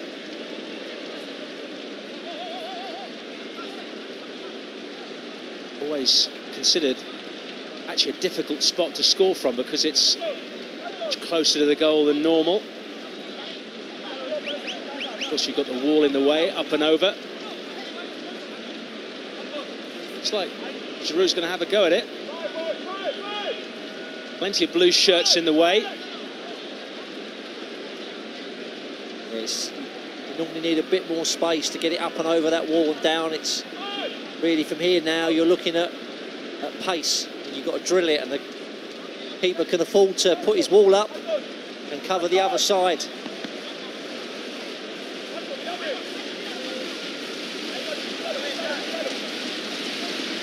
He's trying to tell Marcos Alonso where he wants the wall. This is where you need a very tall ref who can do long strides, 10 strides. You don't need a little ref, do small strides. That would be a big plus to us. Scanning, best place to put the ball.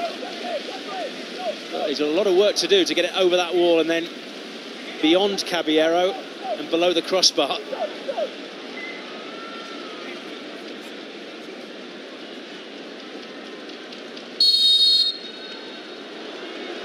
Here is Giroud. I don't know whether it's intention to go under the wall. Didn't work. Luiz has taken a shot to the toe. Here's Ozil. Ramsey's missed the initial shot. Giroud sets up Coquelin, who grazes the roof of Caballero's net. So unlucky there. Ball was bouncing around. It's come back to Coquelin on the edge of the box, and he shot across the board. It's curling. Great little touch back from Giroud. Just curling away. I think the keeper's got like fingertips to it. It just seemed that it was always going up and over. Wasn't going to come down in time.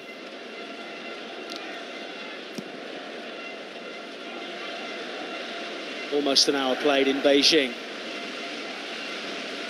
2 quick-fire goals at the end of the first half and 1 very early in the second. It's put Chelsea in a very strong position. Arsenal, of course, have already played 3 games prior to this one on their tour of Australia and China. Sydney FC, Western Sydney Wanderers and Bayern Munich, all of whom they beat, albeit on penalties in the case of Bayern. Here's Boga. Alonso, who set up the 3rd goal, cuts it back for Kante. Now it's with Fabregas, flicks it through. Moses is going to get there. Couldn't find a blue-shirted target, though. Nice touch from Welbeck.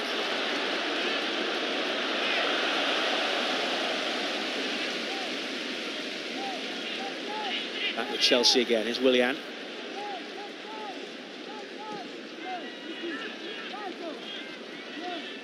Chelsea don't need to be hurried on the ball. They can be calm and collected.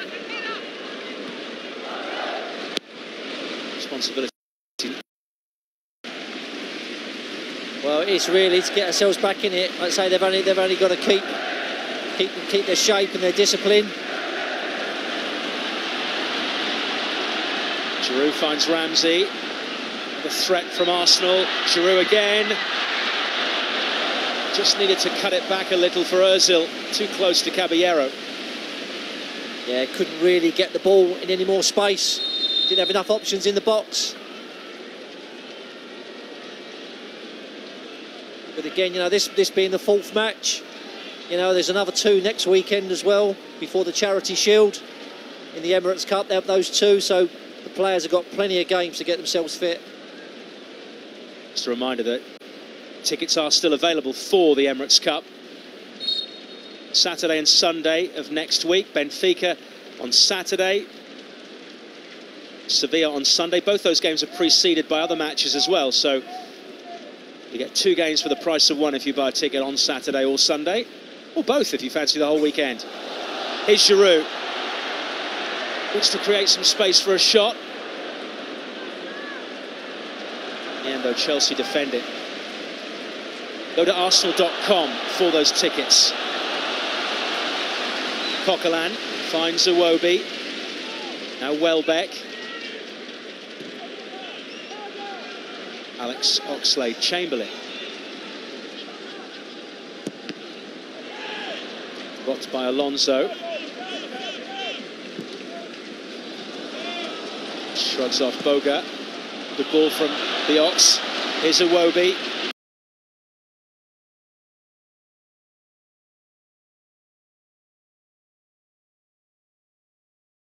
Have very little conviction. Boga.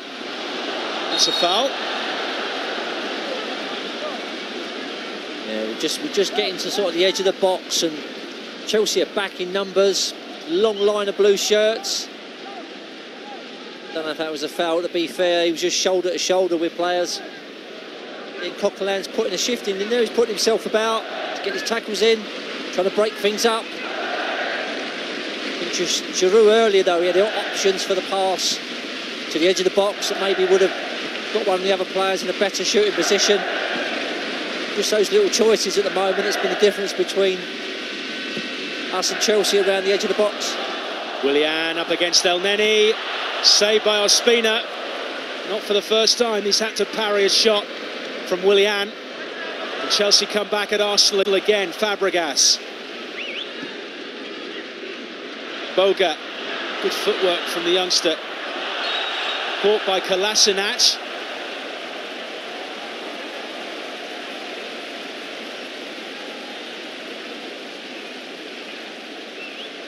Been that one big threat up there. Willian getting in, making runs in behind.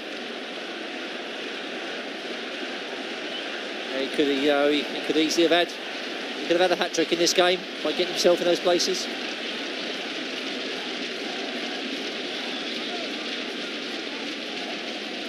Well, they certainly have options there for free kicks. Luiz can hit them with plenty of power. Alonso can also finish. It's the left footer, and well, we've seen Willian execute some impressive free kicks in the last couple of seasons. More of an arc than a straight line, but you won't pick the referee up on that. Yeah, he's gone for a different. It's not an art lesson. Different design this year. Alonso it is. Like Giroud, he hits the wall. Kante, Fabregas over the top. Oh, he nearly found Batshuayi as Arsenal came out of defence. Victor Moses.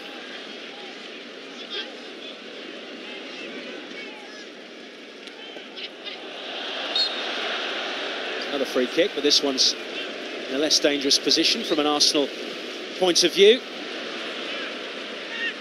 Obviously mentioned there, Arsenal having already played 3 friendlies. Chelsea played Bayern on Tuesday, then Inter Milan. Those 2 have already met in a friendly. And then, of course, these 2 meet again in the Community Shield on Sunday, the 6th of August. That's 2 weeks from now. before the Premier League season gets underway, and Arsenal will kick off the season at home to Leicester City on Friday the 11th. Chelsea begin the defence of the Premier League title the following day at home to Burnley. And it all starts moving on, and before we know it, it'll be Christmas. Yeah. Ozil, Oxlade-Chamberlain. Again, he gets beyond Alonso. Good delivery. Moses clears.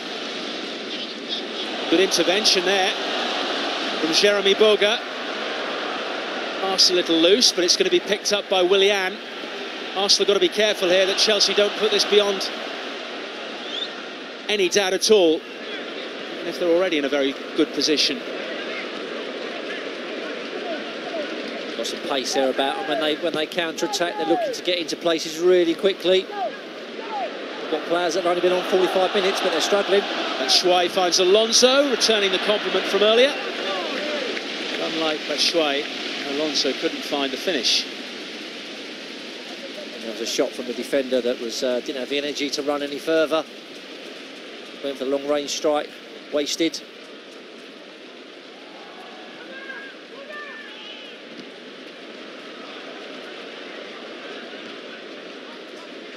Chelsea just look quite comfortable at the moment. They're just keeping the ball, knocking it around, and we're really struggling to get hold of it and try and create anything to get ourselves back in the match. Kante. Fair bit of room for Moses and Willian to exploit. It's Kolasinac falls. Chelsea clearly then pushed Willian. Nothing given. Arsenal just can't retain possession at the moment. Alonso. Wicked delivery. Here's Moses. Kolasinac with the block. It's a corner. We're winning it back, but we're not keeping it up front. It's coming straight back at us. Across there, you've got 3 blue shirts in the box.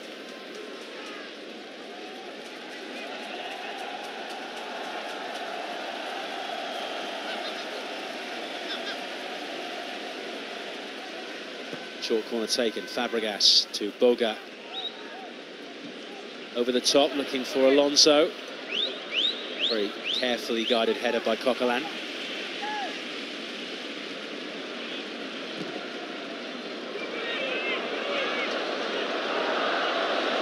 Giroud immediately pounced on by Kante and Fabregas. Here's Ozil. Now Giroud has time to shoot.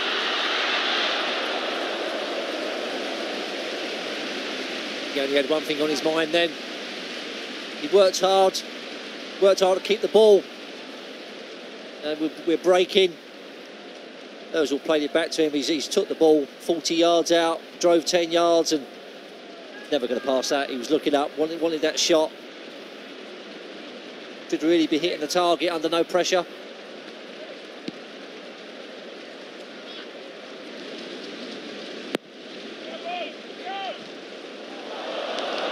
Flick on from Batshuayi. It's set Boga away. He's got Willian completely clear on the other edge of the penalty area. Can't find the delivery. He just looked up straight away and released the ball, then Willian would have been in.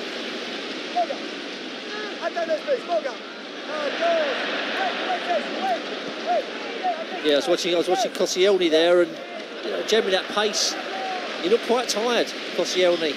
Probably not fully fit, and he wants to get some minutes, but again, working hard out there. It's like a triple substitution to be made by Chelsea. Loic Remy amongst those 3.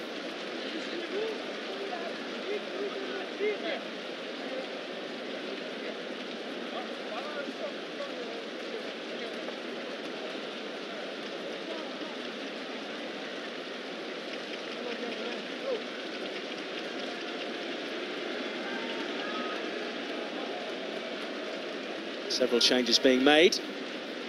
One of them being the player on the ball now, Kennedy, who's going to take the throw in.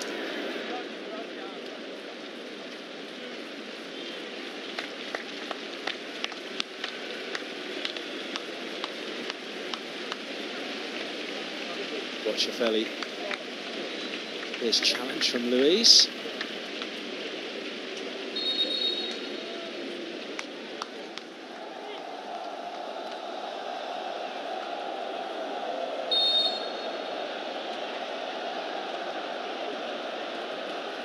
I'd have been keener to see who the substitutes were, to be perfectly honest.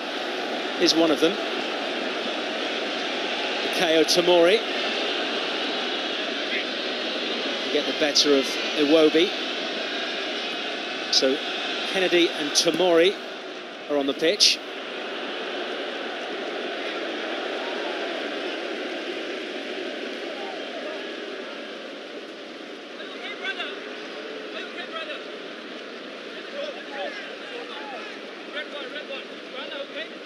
Just over 20 minutes left to play.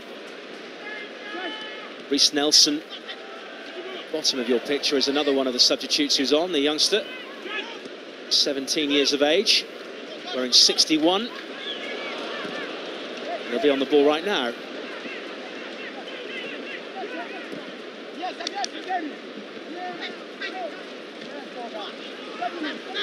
Boga. He's been very involved since coming on for Pedro. Yeah. Yeah, and he's shown that pace in there. It's going to fall for Kennedy. Goes down, no free kick, according to the referee. Loic Remy's also on the pitch, as I mentioned. He's made another substitution. We'll confirm that in a moment. As Welbeck, one of Arsenal's substitutes, has it.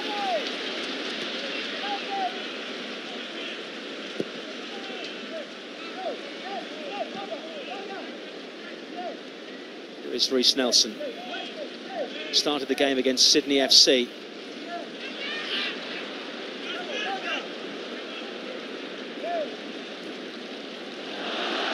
Also Joe Willock, robbed of the ball there, wearing 69. Pushed up the far side though for Remy to run onto for Chelsea.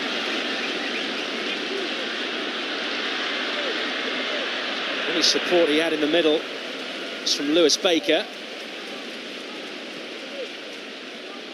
Yeah, I thought when all those changes, I saw Ramsey go off and Chamberlain go off. So those two left. Gone out there at the moment, that's played the whole game for us, is Mesut Ozil, I believe, apart from Ospina. Well, Ospina's just about to come off as well, because Emi Martinez is by the touchline, waiting to be introduced. Here is Mesut Ozil. Must be feeling it. It's very, very humid.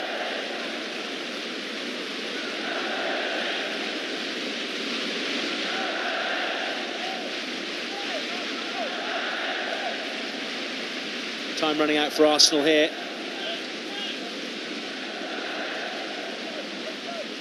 This precursor for the Community Shield in a fortnight's time.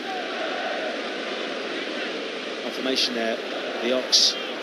Ramsey going off, Willock and Nelson coming on. Oh, brought down brilliantly on that far side. Here's Tomori, initially saved by Ospina, and it deflected back off Iwobi, almost into the Arsenal net. To be fair, it was a great ball out, and there was a great first touch. Took him straight past Iwobi, in on Ospina. Again, he stood up well, Ospina, narrowed the angle.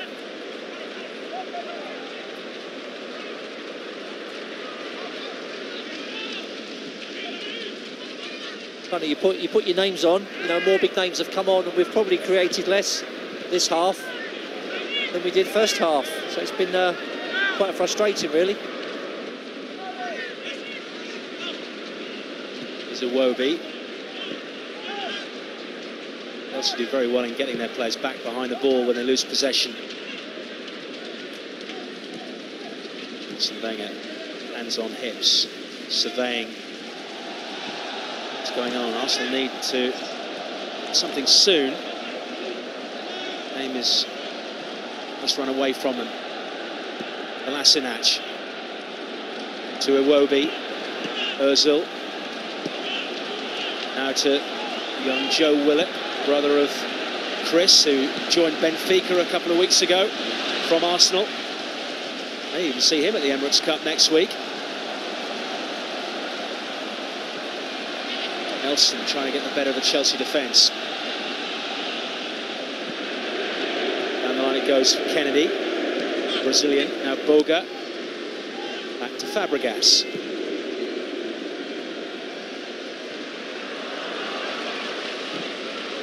Good first-time ball from N'Golo Kante. Down goes Tomori. Kolasinac with the challenge.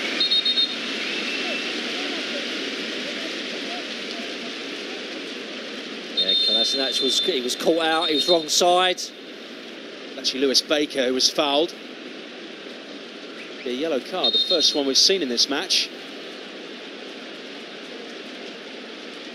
Don't normally like to dish out too many yellows. Couldn't really avoid that one. I mean, that was a blatant foul, professional one. This is what's known as taking one for the team, because he was in on goal, pretty much. Looking for Sead Kolasinac as substitutions are made. Comes Daniel Malin.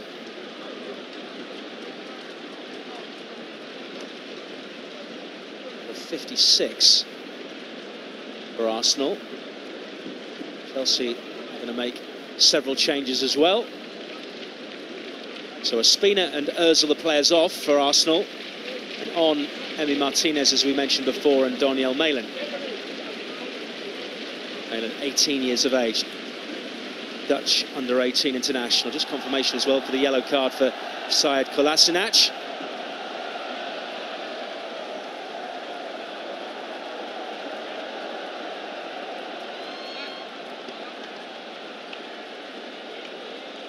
Not been the best night for Arsene Wenger. No, I mean, he'll probably look at it and over the course of the game and look at possession and all the stats, and probably doesn't reflect, the scoreline doesn't really probably show how the game has gone. Certainly not a game that you feel that you've been totally outclassed. I think Chelsea have just been very clinical with their finishing. We've had some good half chances and we haven't really put them away. 5 Chelsea players about to come on.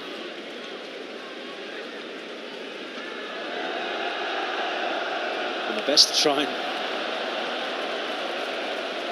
make note of them.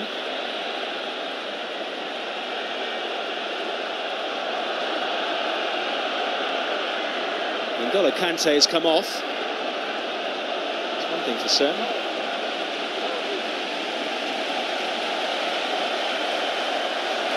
It's nice Michy Batshuayi, who provided 2 of Chelsea's 3 goals. I must admit, it can be quite farcical, these substitutions, and at times, even at the best of times, I think they made an even worse job of it here, the officials. Yeah, you look like now they're taking all, David Luiz coming off, Fabregas, Cahill. Azpilicueta. They're just putting a whole new defence on. Great opportunity for some of the younger Chelsea players to come on. You're 3-0 up, 15 minutes to go. Here's a completely new defence. On the ball now is Jake Clark-Salter, teenager. In the middle there is the Danish international Andreas Christensen.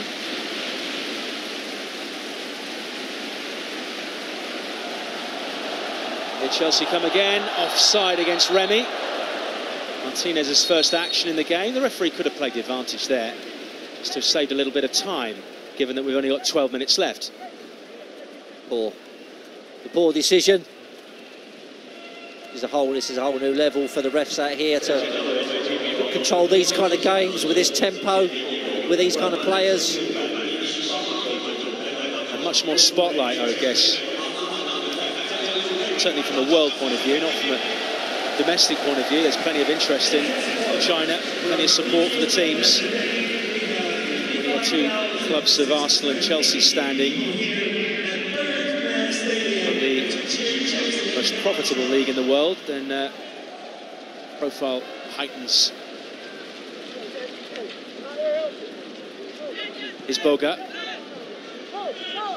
back in field to Mario Ashilic, wearing 39.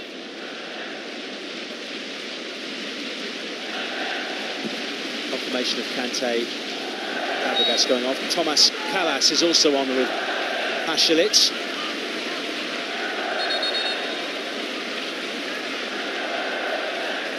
Only problem with all these wholesale substitutions, it just, the flow of the game goes and then you find it just peters out.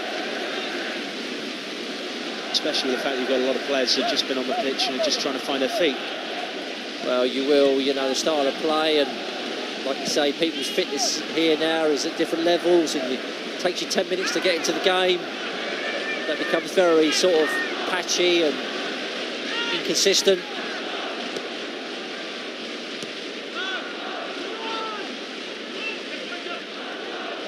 Many back out wide to Iwobi. Just over 10 minutes left to play in Beijing. Chelsea in command.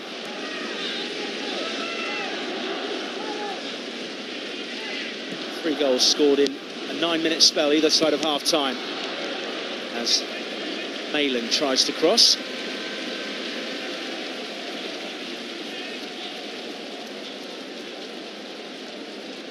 They've come out to watch their team, not as happy as their Patriots in blue.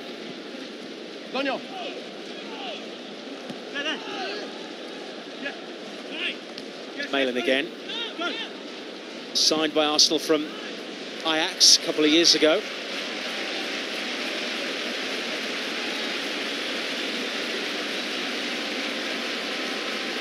They look a lot happier. I'm sure they're thoroughly enjoying the game and you know, the kind of quality they've seen. Like you say, totally different to probably watching a league match over here. You know, the quality of players that they're watching, from all of them. So they're very appreciative. Kennedy. Speculated ball towards Loic Remy. Picked off by Arsenal. It's Welbeck.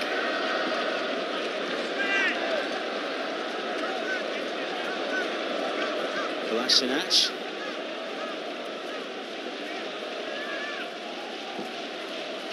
And then he over the top looking for Welbeck. Callas is keeping him company. Defensive work in the end. And Tomori.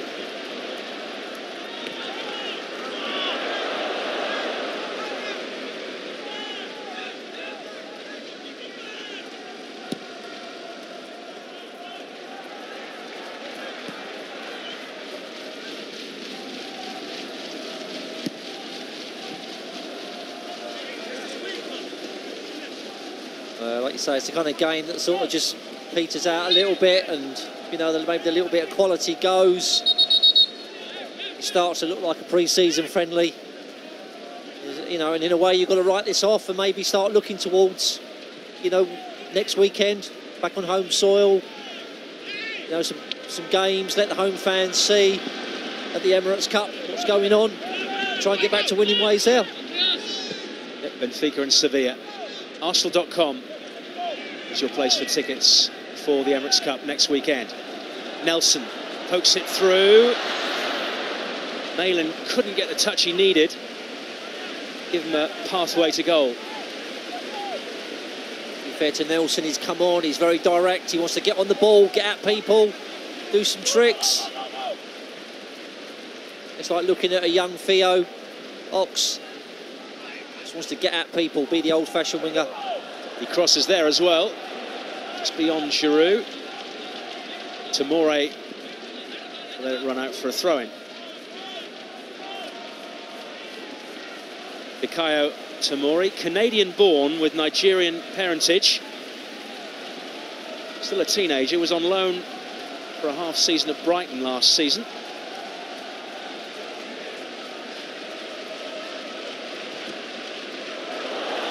Here's Loic Remy, gets the run of the ball, sets Kennedy free. Kennedy might be in, he's got support from Lewis Baker. It's a heavy touch. All he had to do was slide it into the path of Baker and it would have been 4-0. It was a poor touch and let him down. In the end, it was good covering work. Good interception.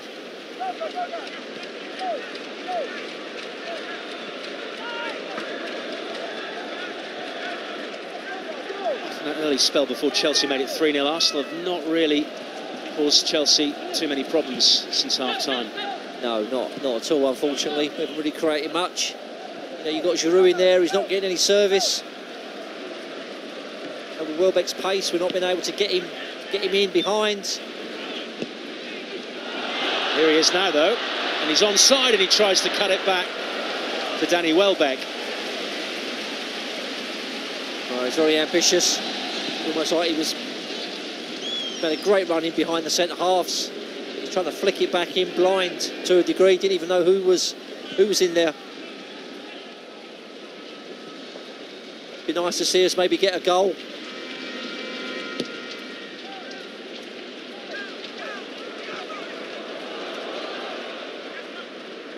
Swept up at the back by Koscielny. 5 minutes of the 90 left. Fairly certain there's not going to be the requirement of penalties like we had against Bayern Munich a few days ago.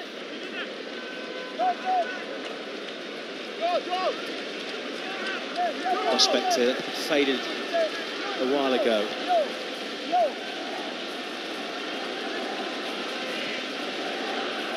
See Chelsea the way Conte's got on. They lose the ball, they get back, they've got a 5 across the back and 4 across the middle. Nice and solid.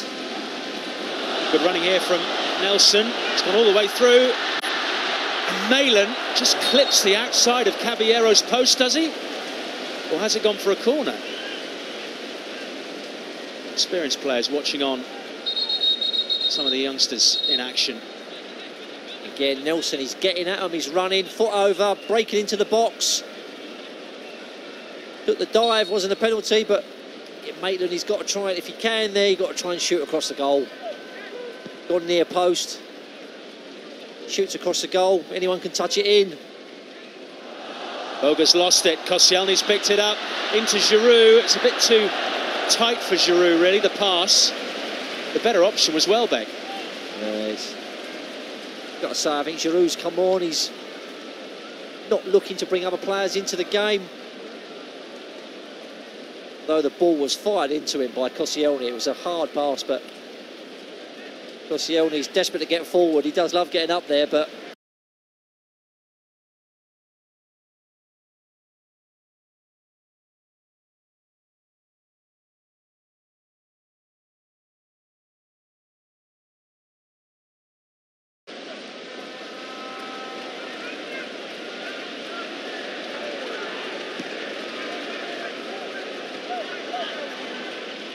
Coquelin looks up towards Giroud.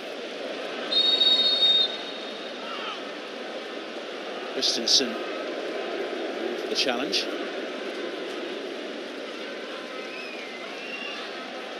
Where's Christensen? Spent the last 2 seasons on loan at Borussia Mönchengladbach. John Terry now departed. Whether he might stand a chance of getting a few games for Chelsea if he stays. Doesn't go out on loan again.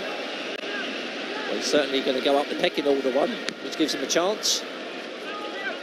You know, the Chelsea back line, very solid. Got a lot of established players to try and shift. You've got to be patient. Arsenal actually lost it. It's fallen for Loic Remy. El Neni's block forces the corner.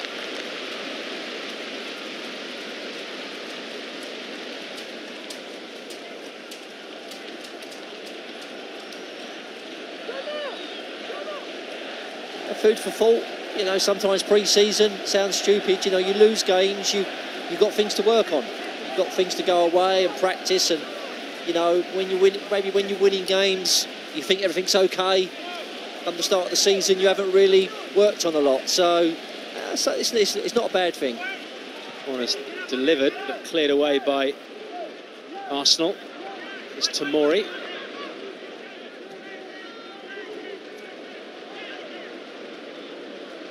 The positives, there's no league points from this game. Nice.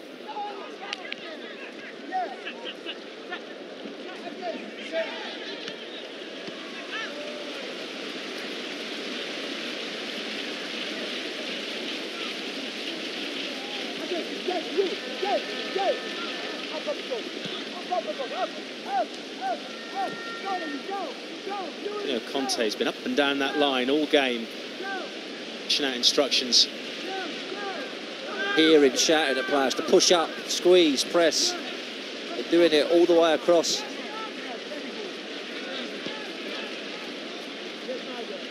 He was very, very close to doing the double in his first season in England. Almost managed to replicate his fellow Italian Carlo Ancelotti from several years earlier with Chelsea.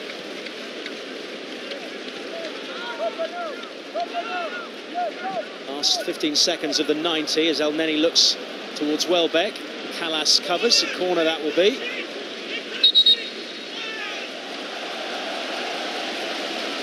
Welbeck done well, he chased the lost calls. Forced the corner right at the end. Don't know what the defender's moaning for. 3 minutes of additional time. We're into the first of those.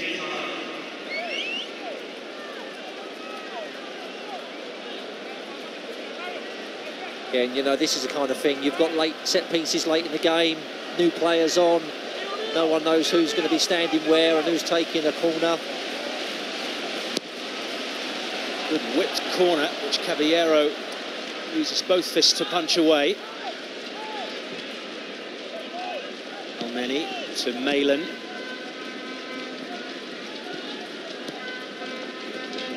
Arsenal get themselves a consolation.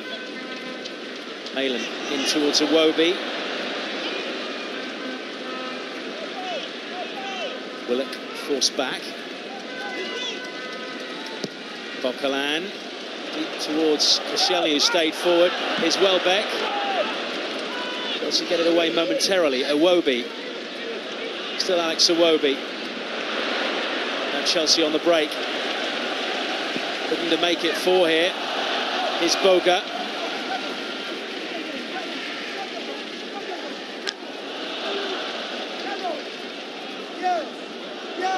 Got the best of Coquelin, but not young Willock.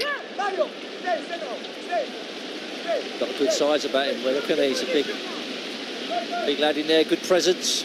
Coquelin, he does well to work back. Willock is still only 17. Just giving the ball away.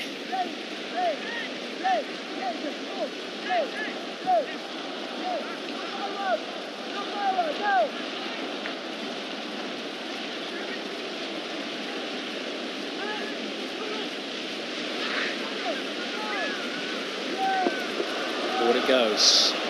Baker's in there. Koscielny hasn't dealt with it, and then he's fouled Baker.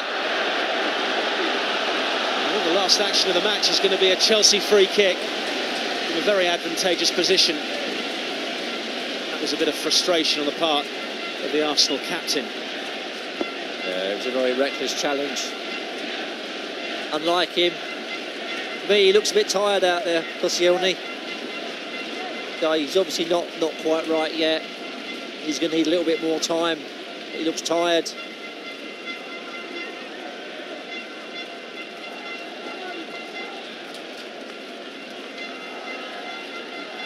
Four in the wall for Emi Martinez.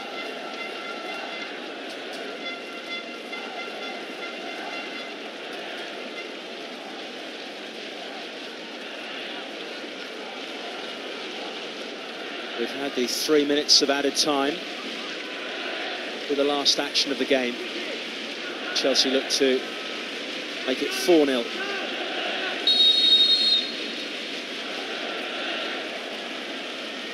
Baker gets it over the wall, but it's a fairly easy catch. Routine for Emi Martinez. Referee Fu Ming blows his whistle to bring an end to the contest. The first of two meetings in the space of 2 weeks. This one of less importance, but nonetheless a good outing for Antonio Conte's team. Thanks to 3 goals in a 9-minute spell, either side of half-time. Willian with the first 5 minutes before the break. 2 minutes later, Michy Batshuayi with the second, and then Batshuayi added a third 4 minutes after half-time. Arsenal offered 1 or 2 threats through the likes of Ramsey and Giroud, but couldn't come up with the answers. Chelsea win it in Beijing. It's finished Arsenal 0, Chelsea 3.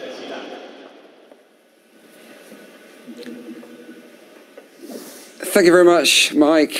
Disappointing result then for Arsenal in Beijing. They go down by 3-0 to Chelsea. It's only pre-season. It doesn't matter, does it? What lessons have we learned from that particular defeat? Because it was a fair scoreline, wasn't it? I think so. On the balance of play, it probably was. I think Chelsea's experience told at the end. We had a very young side out for the latter stage of the second half. It's great experience for these young players playing in that environment, you know, in Beijing, the Bird's Nest Stadium, in front of thousands of people. But, you know, I think it was experience that told at the end of the day today. Yeah, it's difficult to judge these games because you don't always know the workload that the players have had to put in beforehand.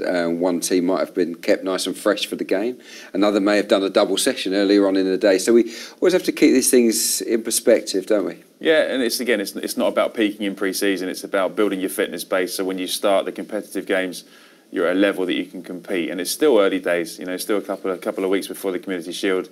And there's a lot of fitness work still to go on behind the scenes, I'm sure. Definitely. What was the main problem then? 3 goals, 3 slightly similar goals, really, from turnovers. Chelsea, were there patterns there that you saw, problematic issues that need remedying?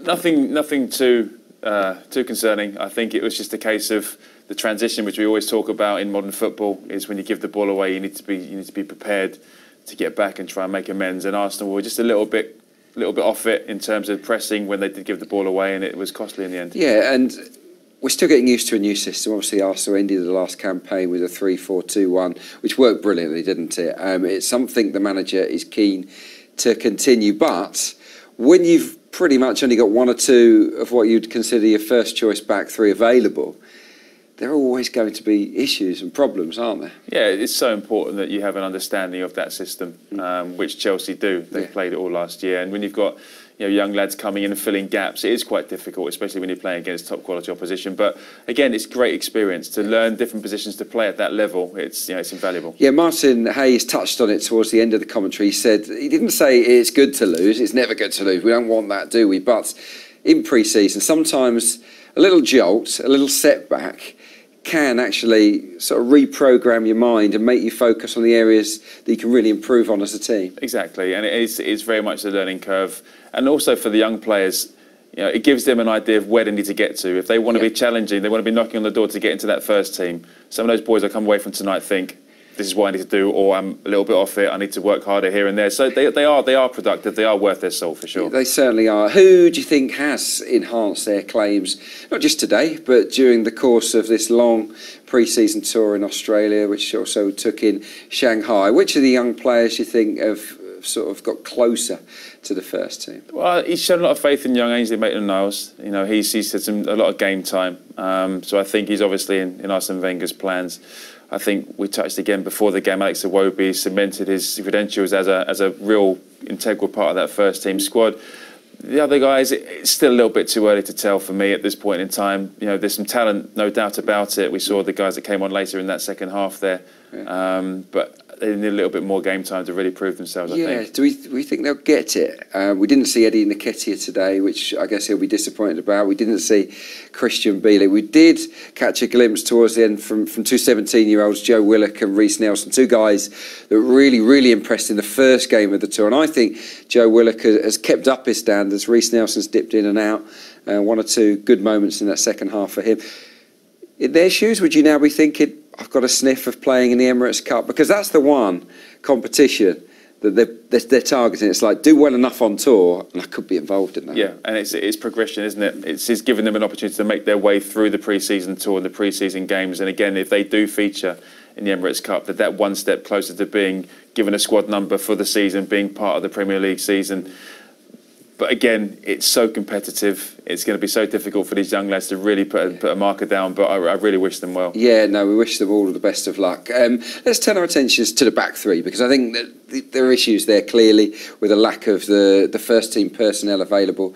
We've got Laurent Koscielny, who I would assume you'd have as a nailed-on starter in Arsene Wenger's first choice back 3, injury permitting, and that's always a worry with Laurent, isn't it? He's carrying 1 or 2 injuries. So if Laurent Koscielny plays, who are the other two members of Arsene Wenger's best back three? I think if everyone's fit and available, I'd be looking at Koscielny perhaps on the right of the three.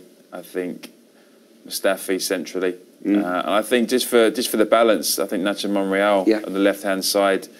I just think having a left footer is so vitally important when you're playing a back three, in terms of distribution especially. Yeah, I was going to say, why is it so important to have a left footer on that side? You've got distribution. Is it also the fact that sometimes they are going to be dragged towards a fullback position? Especially the way Arsenal play. When they're in possession, they are pretty gung-ho. They throw bodies forward, and you've got attacking wing-backs. Kolasinac is going to bomb forward. We know that. Oxlade-Chamberlain on the other side, they're going to bomb forward. So you need defenders that are capable of defending in wide areas, and I think that's why Koscielny will play on the right, Monreal on the left, because they are a little bit more comfortable going into those wide areas. Where does young Rob Holding fit into the plans then? Do you think he's next in line? I think so. I think he did really, really well at the back end of last season. Looked really accomplished for someone with so little experience at that level.